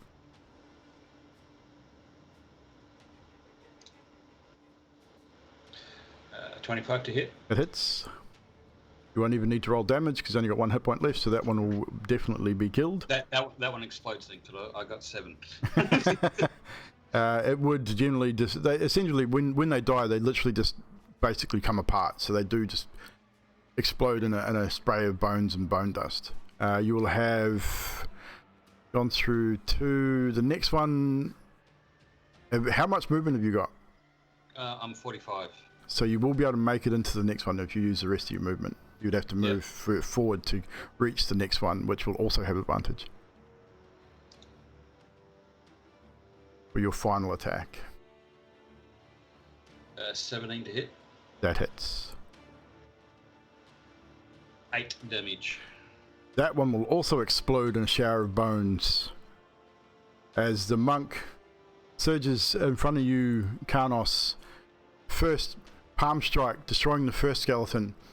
The second, not quite. His back spinning kick breaks a few bones off, doesn't kill it. This third strike, just backhand, knife hand, destroys the second, and then a front kick into the next one. 3 targets down in a shower of bones. Next up is the skeleton's turn. As those ones are dead, we have these ones. So the rest of them sort of start shambling forward and move into both Karnos and Skathis. So you will take 2 attacks apiece. And they only get 1 attack each. So the first one, 18 is the attack on you, Karnos. Yes, that hits me. The second is a 22. So That also hits me. You will take 2. So 6 and 5. So 11 points of slashing damage to you as the skeleton slashes at you with its fingers. There's no weapons. They do have a bow on their back, but they're not using it. They're just using their claws. So it's like almost their fingers are as sharp as blades. You can see that they're pretty well pointed. Skathis, you will also take 2 attacks. First one is a 9, which will miss. The second is a 5. You seem to be able to move and dodge with your monkey ways and dodge the attack. Next up is Zedriel with, I believe, Emilia. Hey, we have Miss Fibble. Where's Fibble in all this? Oh no, we did Fibble. Oh, we did that. I did. Yep. He put So the light on. Zedriel. Very flame. Yep. Zedriel then Emilia. Zedriel, it is your turn. So attacks for actions 2, but that doesn't count like spell and then also Yes, it hammer, does. does it? Yes, it does. Okay, cool. Yeah, whatever your spell will tell you whether it's an action or not. So you can, if you've got 2 attacks per action, you can cast a spell and use your hammer as a melee attack. Okay, cool. And where's Adok? Adok is on the stairs behind you. Behind me. I can't touch him. You could move to touch him. I'm gonna move to touch him and cast heroism. Okay. Is there a save for that? He's gonna be imbued. No, he's gonna be imbued with bravery and have 5 temporary hit points. So and he's Adok, immune to being frightened. your fear leaves you if there was any, and your constitution is bolstered 5 temporary hit points.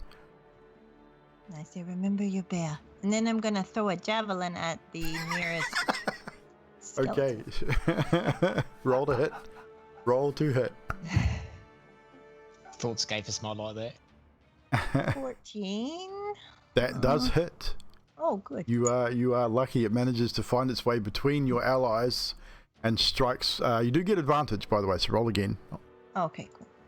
Just in case you get a higher number. Yeah, that's not better. Yeah, it was 7 javelin damage. So 7, again, not quite enough to kill this creature, but it does do some reasonable damage as your javelin gets caught up in the ribs and is now sticking out of one of the skeletons.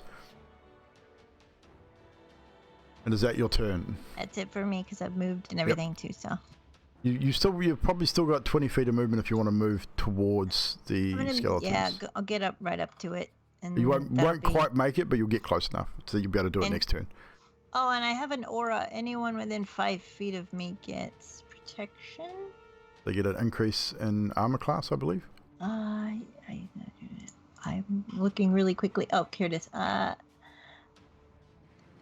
You can use your reaction to impose disadvantage on the attack roll. Okay, so you have to use your reaction. Yeah, I can do that. Yeah. So at the moment, no one's within 5 feet. You've sort of everyone's within sort of 10 feet of you at this point, but that'll change next round. So Emilia, you're up on the stairs, still not right at the back. Well, you would be right at the back now.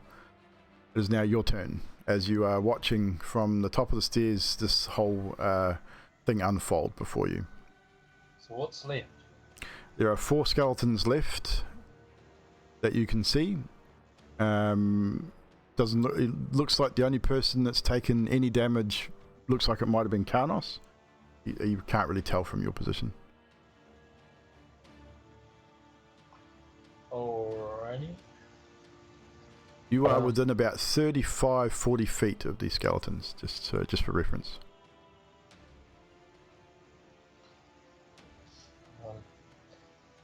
Emily is going to look at the skeletons at the back. If how far away are they? The ones at the back. Yeah, that'd be the furthest away, so about 45 feet. I'm just gonna use mold earth and basically create a hole directly below the ones at the back if they're close enough together. About 5 foot deep. You'd be able to get one. Okay. Yep, so you'd be able to drop one into a 5-foot pit, basically. Where are you putting the earth that you've removed? 5 foot deep, but only like 3 foot wide and 3 foot. Yeah. Either side, and then to the dirt to go to the side, and she's gonna say, "Get back in the ground." So one of the skeletons is dropped into a 5-foot pit, which the earth just disappears beneath it, and you can see it move to one, sort of get thrown to one side as the skeleton sort of drops into a bit of a pit. With that, is that your turn, Emilia? Yeah, it's my turn. I'll stay downstairs. Right, so back to the top of the initiative order with Adok. Adok, your fear leaves you, and all of a sudden you're just filled with bravery. Great. With that, Adok's going to take a deep breath. He's going to clutch onto his blowgun barrel / flute thing. It's going to start to glow red hot. He's going to run, jump, and then he's going to shout, Adok the Grey! And he's going to shoot a firebolt at one of the skeletons. As you can see. No worries. Just gonna move this slightly over here. And he got a natural 20. Natural 20. Oh, nice. So a natural 20 on the firebolt. That'll hit, most definitely. Which one are you firing at? You got one in a pit. Who's one right at the back is in a pit. You got 2, another one next to him, and you got 2 right next to Skathis and Karnos. I'll shoot at one of them next to Skathis. Okay. And that will definitely hit. Your damage, please. So it's 15, and plus because I'm using my magical artifact as well, because the artificer thing, I'll add a d8 to it. Yep, and is that 15 with your critical? Because that's doubled whatever your maximum dice is for that damage. Yes, it's 15 with my critical, plus 3, so... 18? 18. Again, this skeleton explodes in a fiery fireball as a firebolt hits it, and it just goes boom, and just shatters, and the bones hitting the rear wall. I now need to make a quick check, because of the noise that you guys are making down here.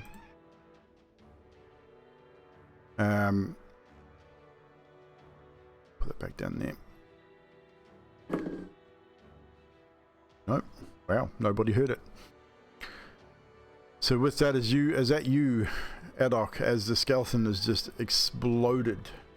Yeah, I'm gonna land on my feet as I've jumped off the stairwell, and I'm just gonna be huffing and puffing and let out a little goblin roar. And what does that little goblin roar sound like?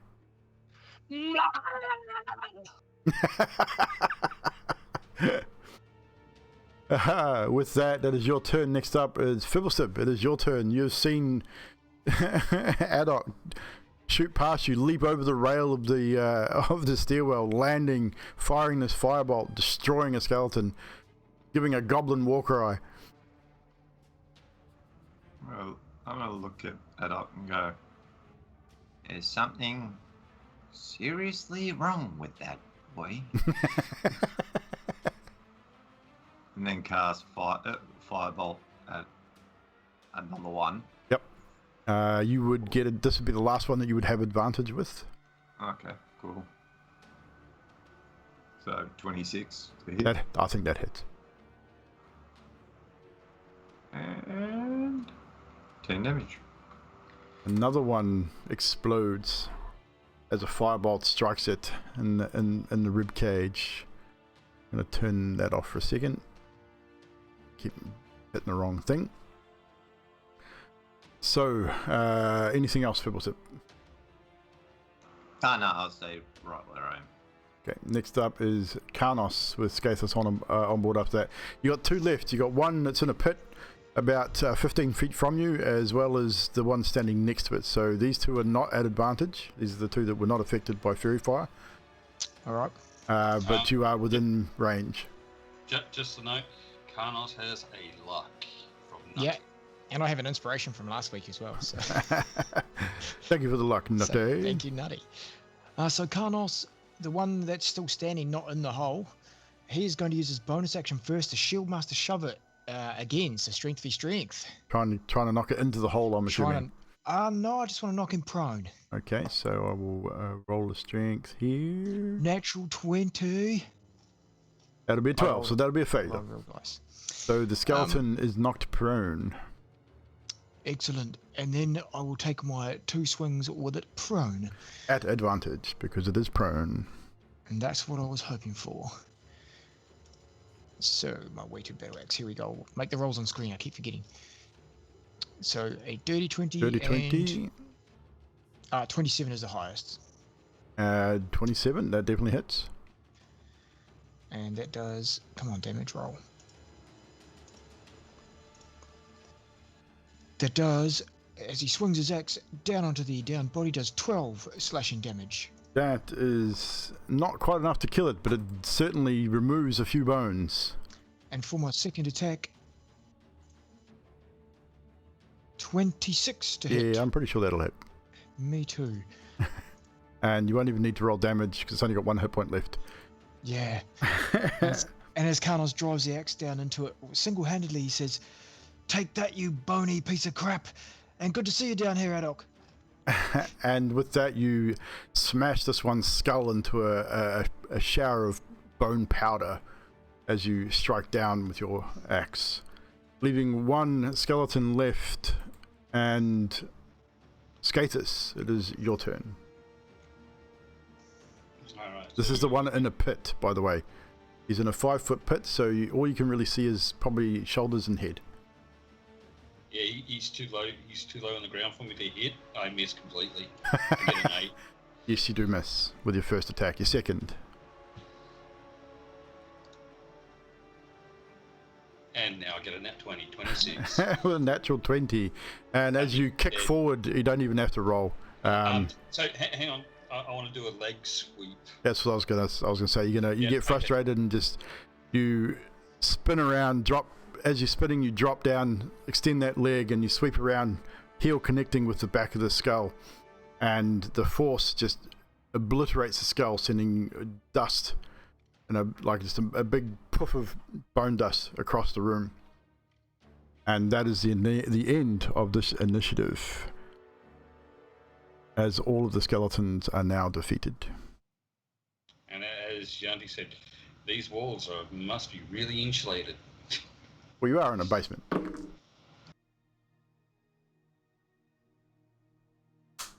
So, with that, your initiative ends.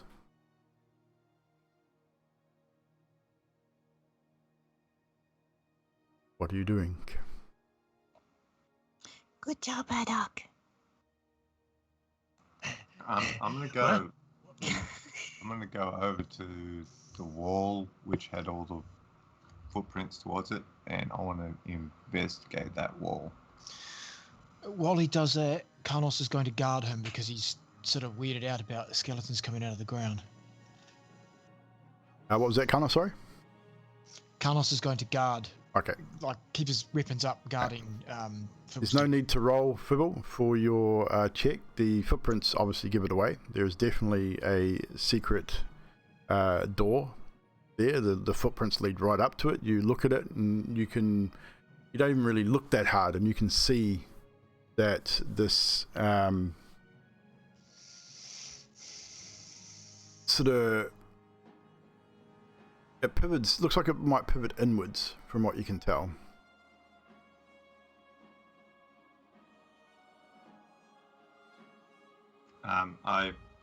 Is there like a catch to release the pivot?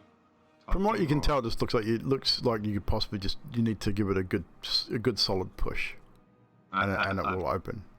I point at the area and I say, "Hey, Karnos, just push right there." You're quite possibly right, All Trash Man. Karnos sort of turns around and pushes his shield back on his arm a bit and just gives it a shove.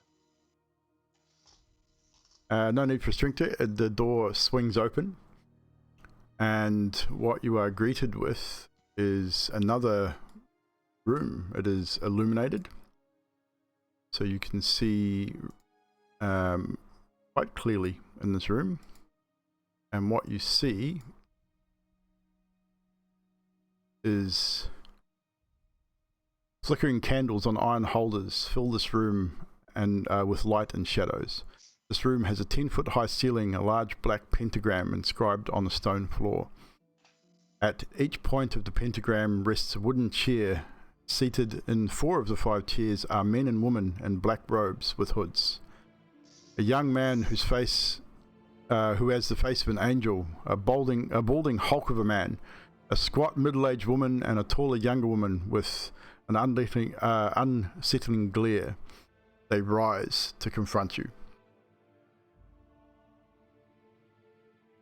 As they rise, the balding man says, "Who are you? What are you doing here?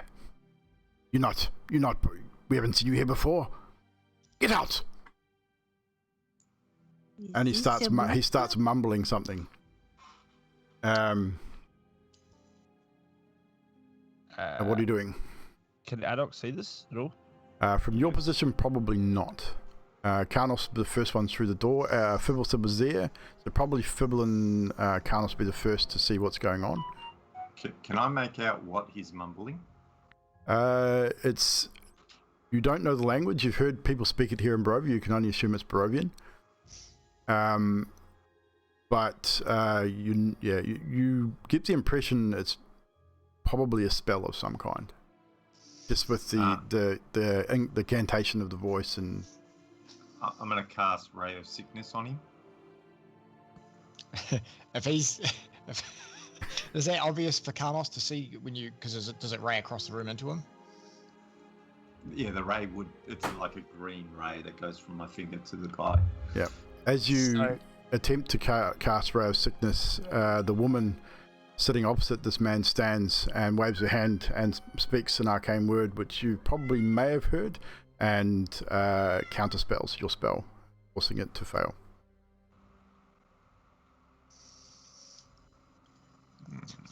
With that, Karnos is like, hi, we are here for Lady Wachter. We were told she was down here. I've got a feeling we're gonna have to take these guys out first. And with that, the taller, hulking man stands up and says, "You'll all die down here, and we will need to roll initiative once again." I remember that saying being a younger voice. I was thinking she was all red. She may have been a queen. Karnos, your initiative, please. I am going to use my luck and use your reroll luck? my initiative. No worries. That will give me a 12. 12. Still not great. Adok. I got an 11. 11. Skatus. 16. 16. Zedriel. Also 16. 16. Fiddlestep. Funny enough, 16. And Emilia. 23. Woohoo! Does that So, we are now into another battle. What's that? does the plus 2 ability thing add to that? That applies to all your checks. Okay, yeah, so 23. So as long as it's nighttime, that +2 adds is to all your skill checks and all that sort of stuff. So, with that, as I say, you have at the point of the pentagram is the empty seat. So the empty seat is here at the bottom. The other 4 are the seats that are filled. You've come in at sort of this area here on the bottom right of this room. So the room is about 25 feet by 25 feet, 10 foot high. At the moment, Karnos and Fiddlestep are in the door. Everyone else has started moving up behind them, and as you would have heard what was going on. Emilia, you have the top of the initiative order. As Emilia was technically on the stairs at the other side of the Yes, opposite you probably would not have. You probably would have heard some talking, but you may not have heard what was said. Emilia is going to fill the hole she created with the dirt, being that she has absolutely no clue what's going on, and then walk up to the door. But she'll head. Okay, so you'll head up behind the group. So next up would be Fiddlestep. You just have your ray of sickness counterspelled by one of these people. And I'll go, oh, can I spell this then? And I'll pull out Charlotte and shoot. Okay, make your first attack. At which fanatic? The one that counterspelled me. Okay, so the woman, so fanatic A. So 19 to hit. That definitely hits. And then she gets, max damage. 16 points of damage. 16 points of piercing damage. As in this relatively small area, Charlotte repeats loudly, right next to you, Karnos. So you'd have some serious ringing in your ears right now. But it does hit and does damage. Anything else, Fiddlestep? Or is that it for you? Nah, that's it. Skathis, you are up with Zedriel on board after that. So Skathis, you would, Fibble and Karnos would be in front of you. You would have moved up behind them as this was going on. What you can see is these 4 robed people have stood and moved into a semi-defensive position in this room, probably about 25 to 30 feet. It's trying to move back towards the room to give themselves some space between you and them. So you're currently at the door. So I can get past me pals. If they allow you to pass, you will be able to squeeze through there, yes? I'll go up to... so there's 4 of them. Yes, you've got a really large one, a guy about 6'2", another shorter balding man, and a couple of women. Take out the... I'll go for the balding man. The balding man, no worries. That is Fanatic C. And using arm strike with a 12. That will miss. Your first attack misses as the balding man sort of steps back and you strike nothing but robe. Second attack is 23. That will definitely hit. Oh wow. 4 bludgeoning using key for flurry. 4 bludgeoning on that one. Flurry of blows, another 2 attacks. 19, 25 to hit. 4 damage. 4 bludgeoning damage. 23 to hit. That hits. 6 damage. And 6 bludgeoning. Once again, Skathis rocks in there and with a flurry of punches. First one sort of catching robe, steadies himself, strikes back with a right hand cross and then a left hook, finding its target. And that is your turn, Skatus. Yep. Next up, Zedriel with Karnos on board after that. I say the DM's fire burns hotter than any flame, and I use my bonus action to use Branding Smite, which has a 2d6 radiant. Yep. And I'm going to run to the woman that counterspelled. Yep. You can do that. And hit her with my warhammer, hopefully. Ooh, 13? That does hit. Okay. And that's a 9 with the... Where's the Branding Smite? 9 plus 10. 19? 19. That is enough to, again, render this woman dead. You strike her right up tight the shoulder and neck area. You feel the bones shatter beneath your hammer. And she gasps in pain and breath, and then you hear that breath leave her body as she slumps to the floor. Oof. It is at this point that a flash of bright light is seen by you all. Like, notice it's bright enough for you to sort of all cover your face for a second and wince, as in the south of the room where that empty chair stood now stands Lady Wachter. And she will join this battle. Is there anyone closer for my second attack on? Probably. You'd probably. How much movement you got? 30 feet. Yeah. You would probably be able to make it to the second woman with the remainder of your movement at this point. Okay, we're gonna do that then. And Warhammer, hopefully 415. That will hit. And the Branding Smite's a concentration for a minute, so that's 12 plus. And it only works on your first hit. Works once. Yeah, okay. only works once. Then that's yeah. 12. 12 damage. Yeah, all your smites last for a minute, but until you make a hit with it, then and then it's gone. Yeah. Okay, cool, awesome. So 12 damage for the other woman. She takes it and sort of rocks back a little bit and hisses at you, almost cat-like. Next up is Karnos with Adok on board after that. All right. So Karnos has, which is the closest to Karnos? He's sort of just through the doorway, right? You would be closest to the balding man that The same one Skatus, Skatus? yeah, the same one Skatus has attacked. Knowing war and fighting, Karnos is going to say, try to take one at a time and head straight in to the same one as Skathis. No and worries. Make his attack. With a 15 to hit. 15 to hit, that does hit. And I'm going to use a superiority dice on this one. Yep. So I'll make my damage first. It's for a trip attack, that is. Yep. So that's 6 plus the superiority dice, which is a d8. I've got to roll a separate dice. How do I do this? There we go. 6 plus 5. So that's 11 total damage, and he needs to make a strength save. Strength save of a natural 20. Okay, he is not prone. I tried to knock him prone, but he is not. Tried to trip him and he just holds his ground, and you hit quite almost like shin on shin kind of thing as you're trying to trip him.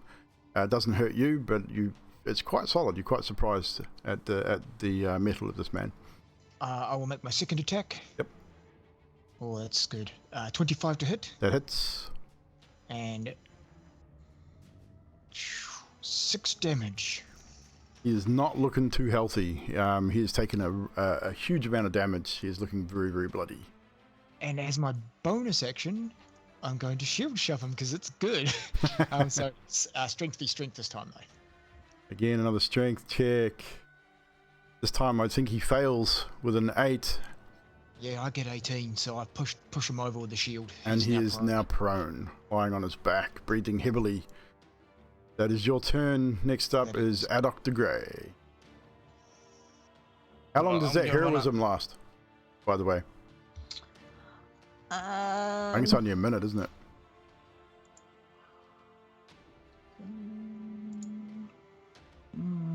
Yes. Yep. So your heroism fades. You lose your temporary hit points before this battle is started. But it is now your turn. Cool. I am going to run up to where the pathway is, where the wall parts are, see what's going on. Yep. realize Hera isn't gone away. Go, oh fuck, duck back out, and then I'm gonna throw out a small silver pipe with a bit of wooden legs. Drop a blue crystal in it, and I'm gonna create a force ballista and put it right in the tunnel there. Cool. That'll be me. That'll be you. That is you. It is now the Fanatic's turn. What have they got here? So the Fanatic on the ground uses half movement to stand back up, and he looks at you, Mr.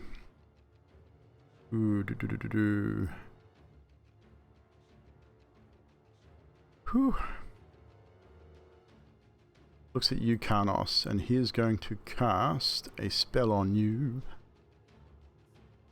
He cast a spell on me. And he needs to roll to hit.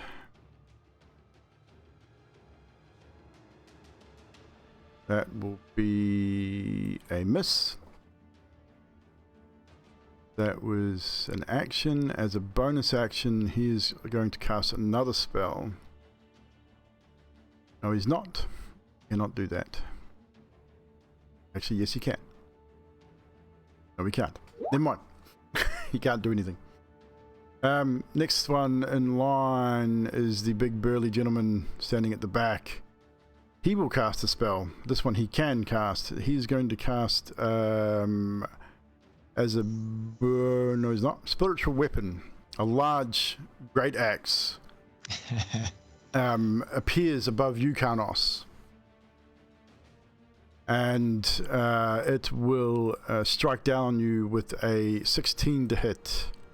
That is a miss. As a miss. Damn it. I have my shield in my hand. You do indeed. But it is still hovering above you nonetheless. That is his action. I think that is all he can do at this point. That is him. The third and final one is going to look at you, Scathis. I need you to make a wisdom save, please.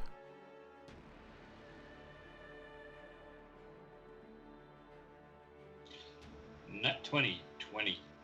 Damn you guys.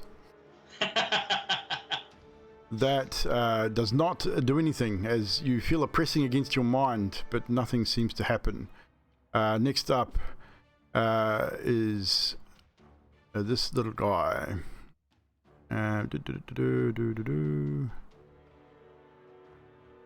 Zedriel, you from behind hear a fluttering of wings.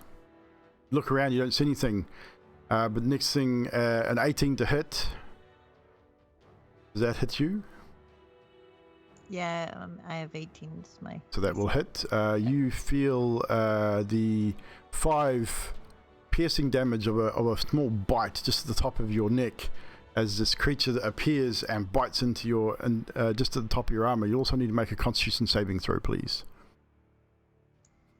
As this little winged demon creature has appeared. 19. You will save there. You feel something into the wound, almost like a venom, but it doesn't seem to have much effect on you. And then, in an instant, poof, he's gone again. Next up is Lady Wachter. He steps forward and says, "Well, well, well. What have we here? Come into my home to attack my friends. I thought we were allies. It appears I am mistaken." And with that, she is going to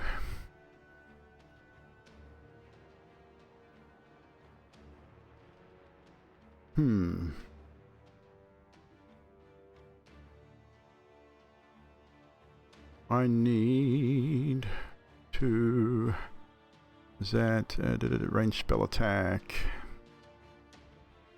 17 against you, Karnos, as she raises her hand, makes a motion near, and both hands run out, and a bright, radiant light shoots from her hands.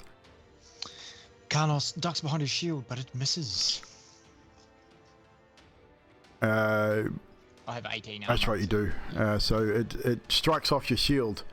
And the force behind it was quite severe. You were quite surprised. With Yoink. that, that is her turn. She's not overly impressed. We're back to the top of the initiative order with Emilia.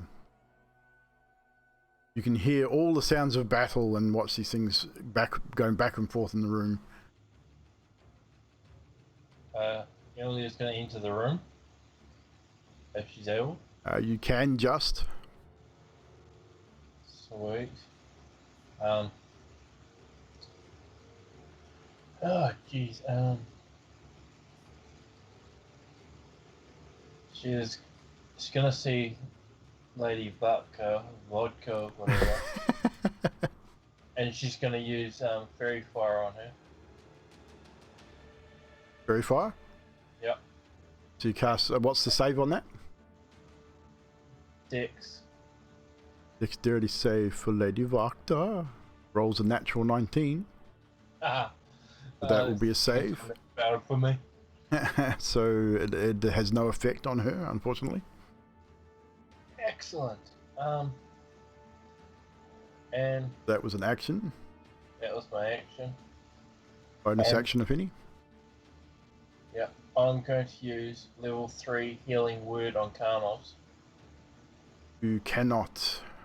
I cannot. No, you've cast a leveled spell as an action. You cannot use a leveled spell as a bonus action. It has to be a cantrip. So it's the fact that it's a bonus action. I can't use it as a bonus action. No, you can't use a leveled spell as a. You can't cast two leveled spells. So you can cast a leveled spell and a cantrip. Yes. I So didn't know that. yeah, Okay. that's fine. Like I said, you can cast multiple spells, but you can cast one leveled spell and one cantrip in one turn, as long as one is an action, one is a bonus action. You cannot cast two leveled spells, even if it says it's a bonus action. Okay. Sweet. So is that you, Emilia? Yeah, that's me. No worries. You tried. You did well. Next up, Fibble still with Skathith on board after that. So Fibble, you are standing in the entrance area of this room.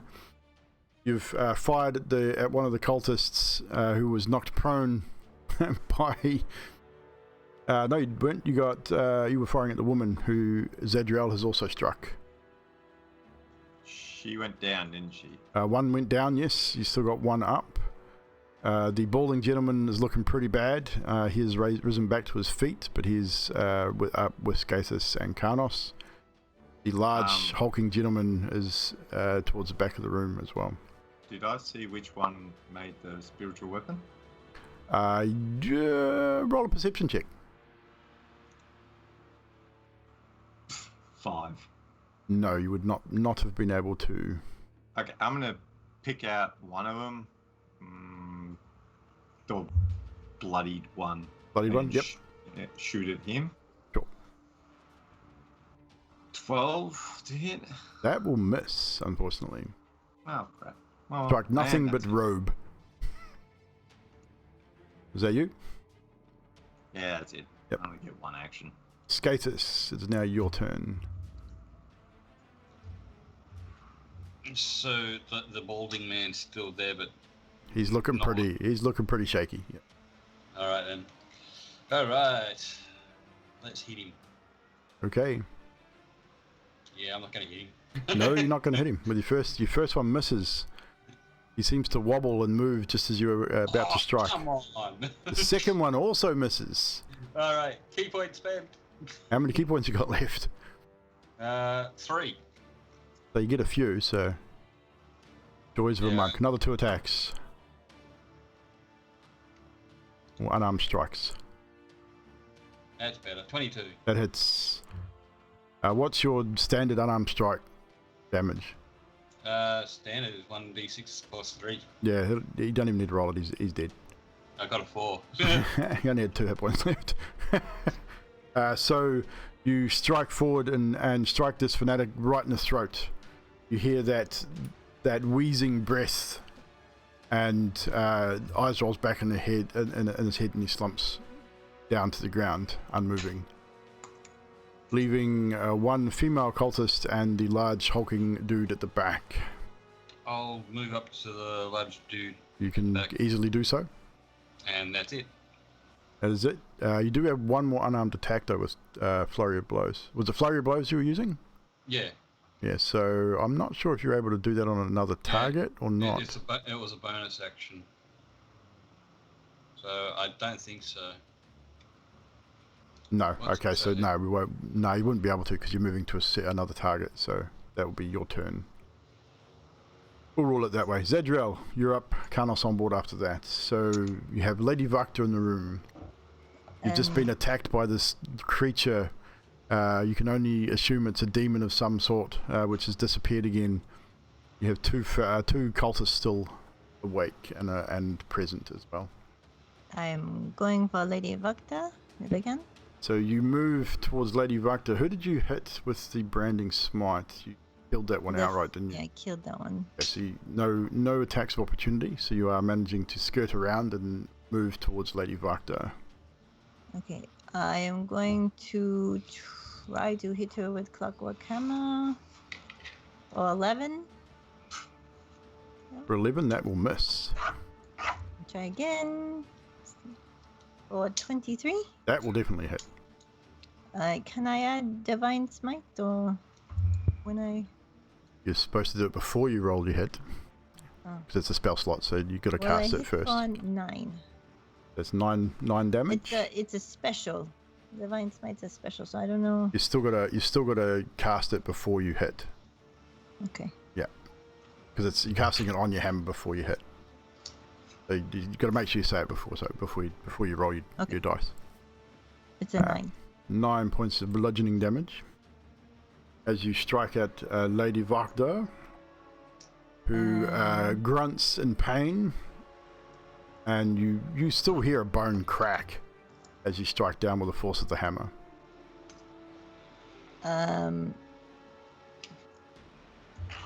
I don't think I can do anything else. Not sure. So yeah, I don't think you got any other bonus actions or anything, do you? That's it for me. That's it for you. Karnos, it is now your turn. With Adok on board after that. Okay, so Skaithus just put the little bald man down next to us. He did indeed.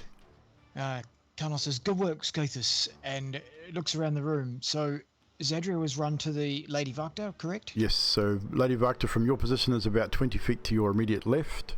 You have the large individual 20 feet to your front, and the other female cultist who has taken damage about 10-15 feet to your sort of rightish.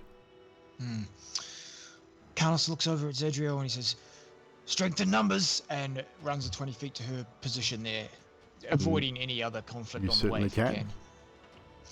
And once I get there, Karnos will make his strike.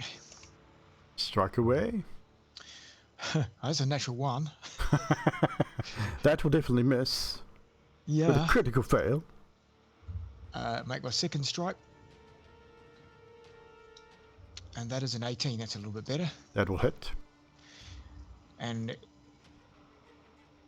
I will use my next, what do you call that damn thing? Superiority die.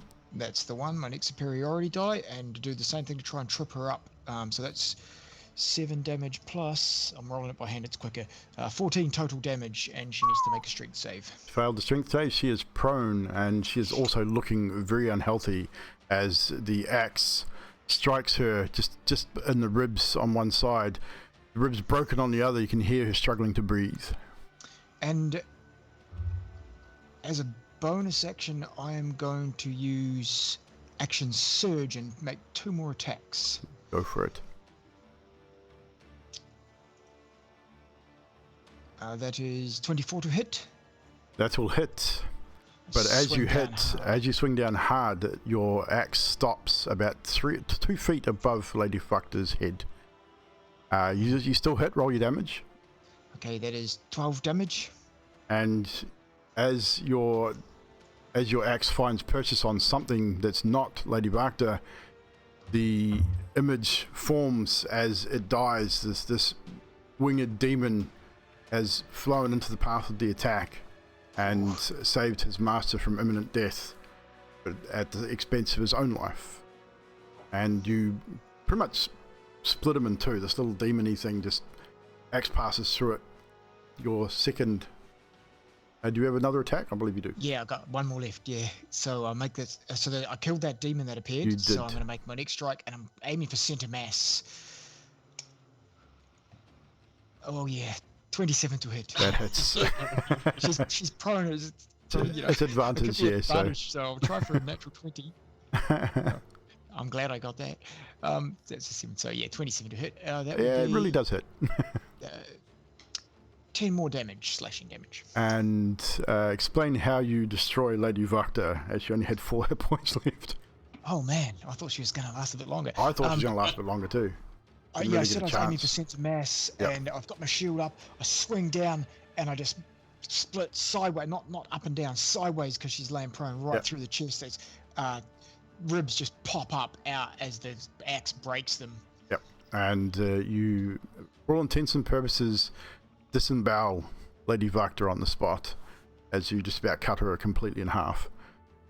You even feel the axe hit the cobblestone beneath, that sort of metal twang on stone. And that is it for me. That is you. Adok, it is now your turn. We still have 2 cultists up. At seeing Lady Wachter die, the larger of them, he strips off his robes, and you can see he's a big dude. He's got very little hair, covered in tattoos, and he just grits his teeth, and his eyes just like really, it goes into an absolute rage. All right. Do I have a clear shot with the cannon? You do. So no one's going to hit in firing range. You do have a the clear fourth shot on the woman fanatic. Great, fantastic. So I'm going to man the cannon, and as I do it, I am going to get a dart and slash across my hand as blood comes out. Then I'm just going to mutter in something that sounds foreign. I'm going to go, Brookletsia. And I'm going to cast Bane on both the female and the male. So they need to make charisma saving throws. Charisma save 15 for the female. And dirty 20 for the male. Oh, well, I failed. Anyway. And then I'm going to fire the cannon at the woman. Fire the cannon at the woman.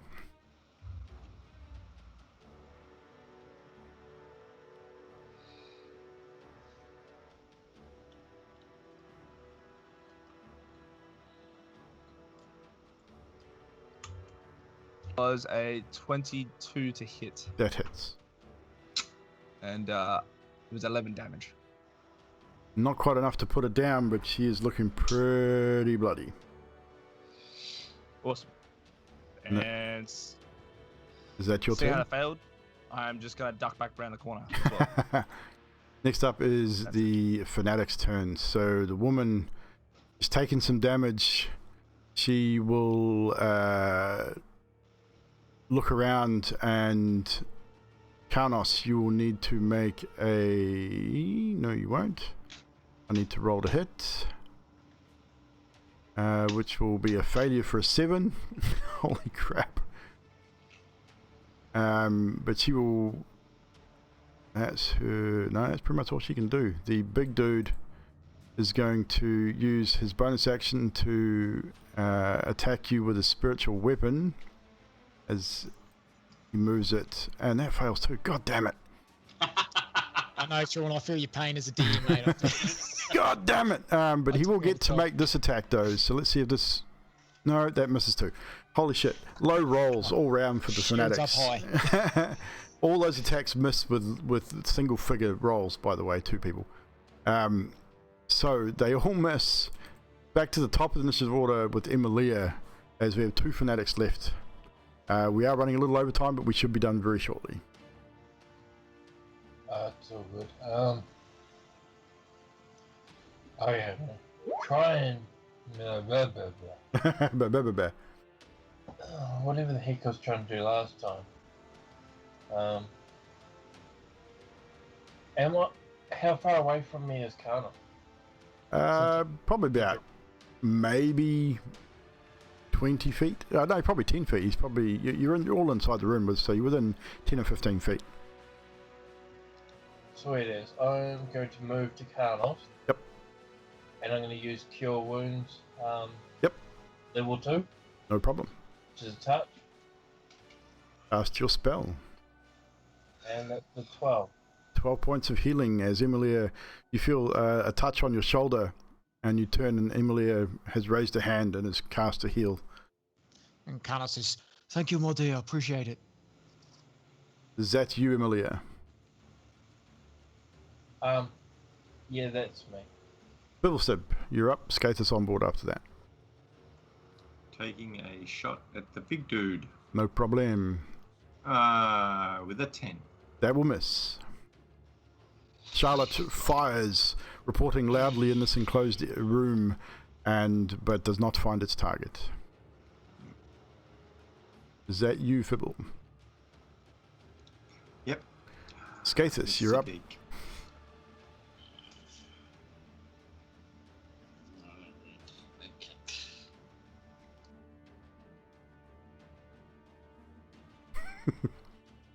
What are you up to, Skatus? I muted myself. Damn it. Okay. I'm going to use 2 key points and do Fist of Unbroken Air On the big dude? on the big dude. No problem. Plus, I'm adding a key point. Which will be your last key point, I believe. Yes. Yep. Which increases the damage. No problem. So he must make a strength saving throw. Which he fails. Ooh. Okay, I'll roll the dice then. Roll the dice. 1, 2, 3, 4. Yep, that works. With 20 points of damage. Not enough to put him down, but it's hurt him. And he's knocked back 10 feet, I believe, or prone. Where'd it go? There it goes. Hang on. Something along those lines. Wrong one. Push the creature up to 20 foot. Yeah, so you can only go back 10 feet. Away from you, and he's not prone. Okay, so he is prone against the wall. He's slammed back against the wall and is rocks forward and ends up prone on the ground. They're both not looking too healthy, these guys. So And my second attack. Your second attack. So you will get advantage on this attack because he is prone. Cool. That's better. 20 to hit. That'll hit. Ooh, 9 damage. 9 damage. He is not looking healthy at all. He is heavy breathing. There is blood coming from his mouth and ears. He's not healthy. Next up is Zedriel, with Karnos on board after that. Warhammer. So which one are you moving into? The one that looked bloodiest. No, that'll be the dude lying prone at Skathis' feet. No. So you'll get advantage. 17? I don't think I don't think you need advantage for the 17. 22. Yep, that'll hit. And I believe your hammer standard damage will do enough damage to kill this guy. So he does not have many hit points left. And you just slam that warhammer down on his head, and splattering another brain, as seems to be Zedriel's thing with this massive clockwork warhammer, as she slams it into his skull, leaving just the woman left standing. Okay, I'll move to her. You would have enough movement to get to her. Yes. Good. Hopefully... do you have 8? That will miss. Yeah. So you're after smushing this dude. You can see her eyes look wide as you come towards her, but she manages to move just as you strike, and you miss her. Karnos, it is now your turn. Okay, just the woman left, I believe. That's the woman left. I'm going to drop my shield where I stand and just run at her two-handed with the axe. No worries. Roll to hit. That's a 26 to hit. That'll definitely hit. Doing 14 damage. That will be enough. describe how Karnos charges and removes this woman from existence, thus ending this combat. So basically, drops his shield, pulls the axe out of Wachter's body, runs like almost barbarically at this woman, and he sort of just at the last second leaps in the air like a Superman punch and just drives down through her right shoulder, splitting the shoulder, not cutting her quite in half, but just splitting it and just going, "This is a hero's reply." And Karnos does so, and with that, our encounter comes to a close. Two encounters in one session, guys. Well done. And that is the end of the encounter, and we'll call our session there as well, guys. We're just 10 minutes over time.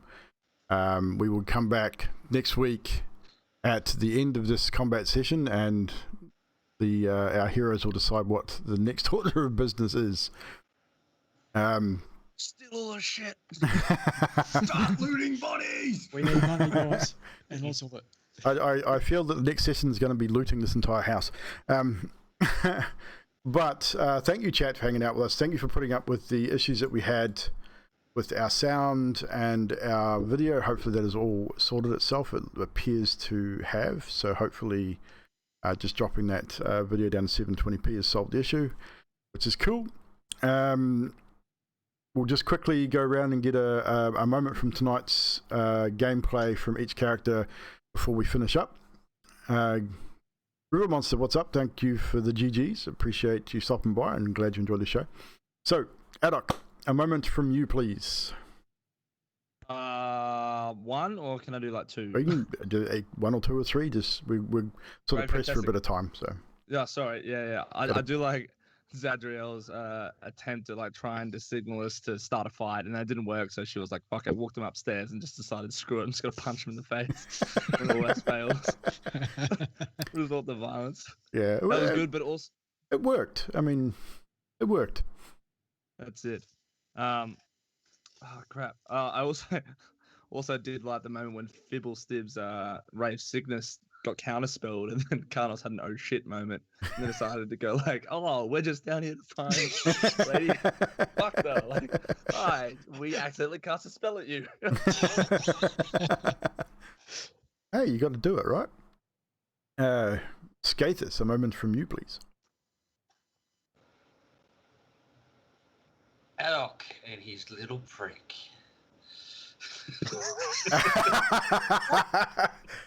His little prick.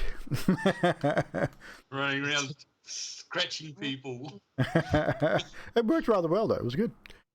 That's it. That's it. Zedriel. I liked Skathis' mouth paralysis. You did well with that, Trashy, I must admit. That was good. And I liked Karnos going, "Have you got a pen?" Yes, it's always interesting when Karnos speaks. Emilia, a moment from you, please. Or a couple. When Skathis was paralyzed, and then he said something, and someone yelled out, "Shut up, Skathis!" Definitely. Fibble stood waking up Adok. Yes, it's always fun when you beat each other up. And the pen one as well, that cracked me up. Pen. Definitely.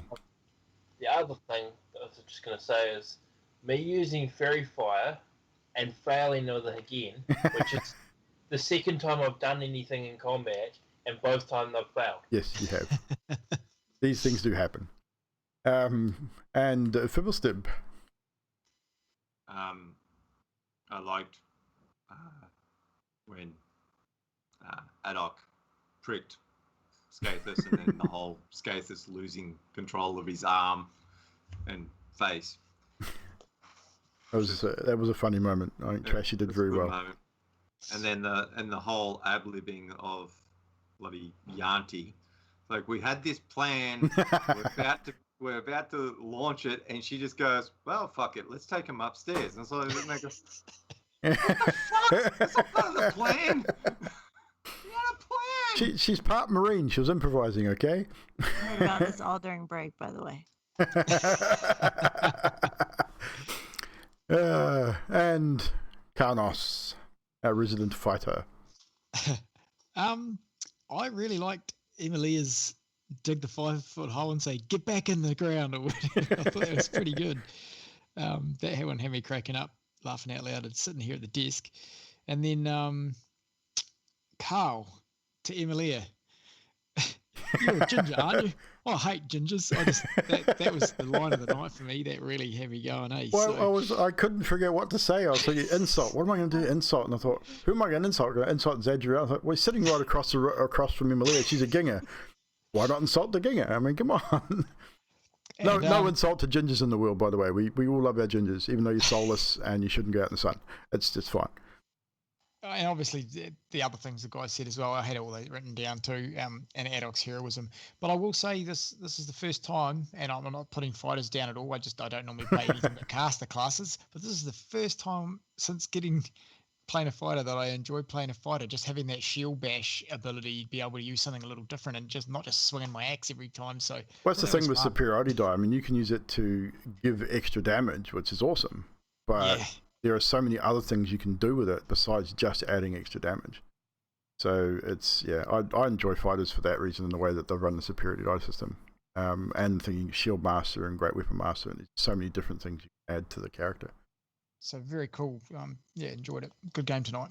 It was. And for me, the whole interaction with Nikolai and Carl and Zedriel and Emilia at the table, the back and forth, and then going up to the room, and then Zedriel just going, "Look, I'm really sorry," patow, and just fucking decks the guy right in the mush, and it's like, okay, that was unexpected, but we'll roll with this. And the whole outcome, it kind of, plan or no plan, the outcome was ultimately the same. The Wachter boys were taken out of the picture.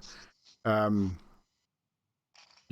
think Zedriel learnt a little bit about the Sons of Lady Wachter that will potentially sort of change how she deals with them after the fact, maybe, or how they are dealt with by the town potentially as well.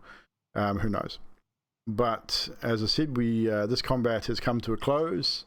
For all intents and purposes, all hostile parties in this house are dead, and next week we will deal with the looting of the house, because I know that's what you guys are going to do. Adoc especially. I know you can see his eyes freaking dollar signs, cha-ching, knowing that she offered 1,000 gold to remove the Baron, so it's got to be there somewhere, right? So thank you guys for hanging out with us. You only just got a milestone recently, Drax. I was just thinking the same thing. I'll push that button if I can. You're starting to sound a little bit like Nutty, mate. I don't know. It's like it is a pretty big moment. It is a moment. Yes, it is not a milestone moment. Unfortunately, I've got my milestones already set out previous to the campaign. Plus, it takes you guys casters long enough to learn their stuff anyway. So So, while it's not a milestone moment, it is a moment that will be noticed definitely by specific people within the realms. So you can rest assured that there will be consequences.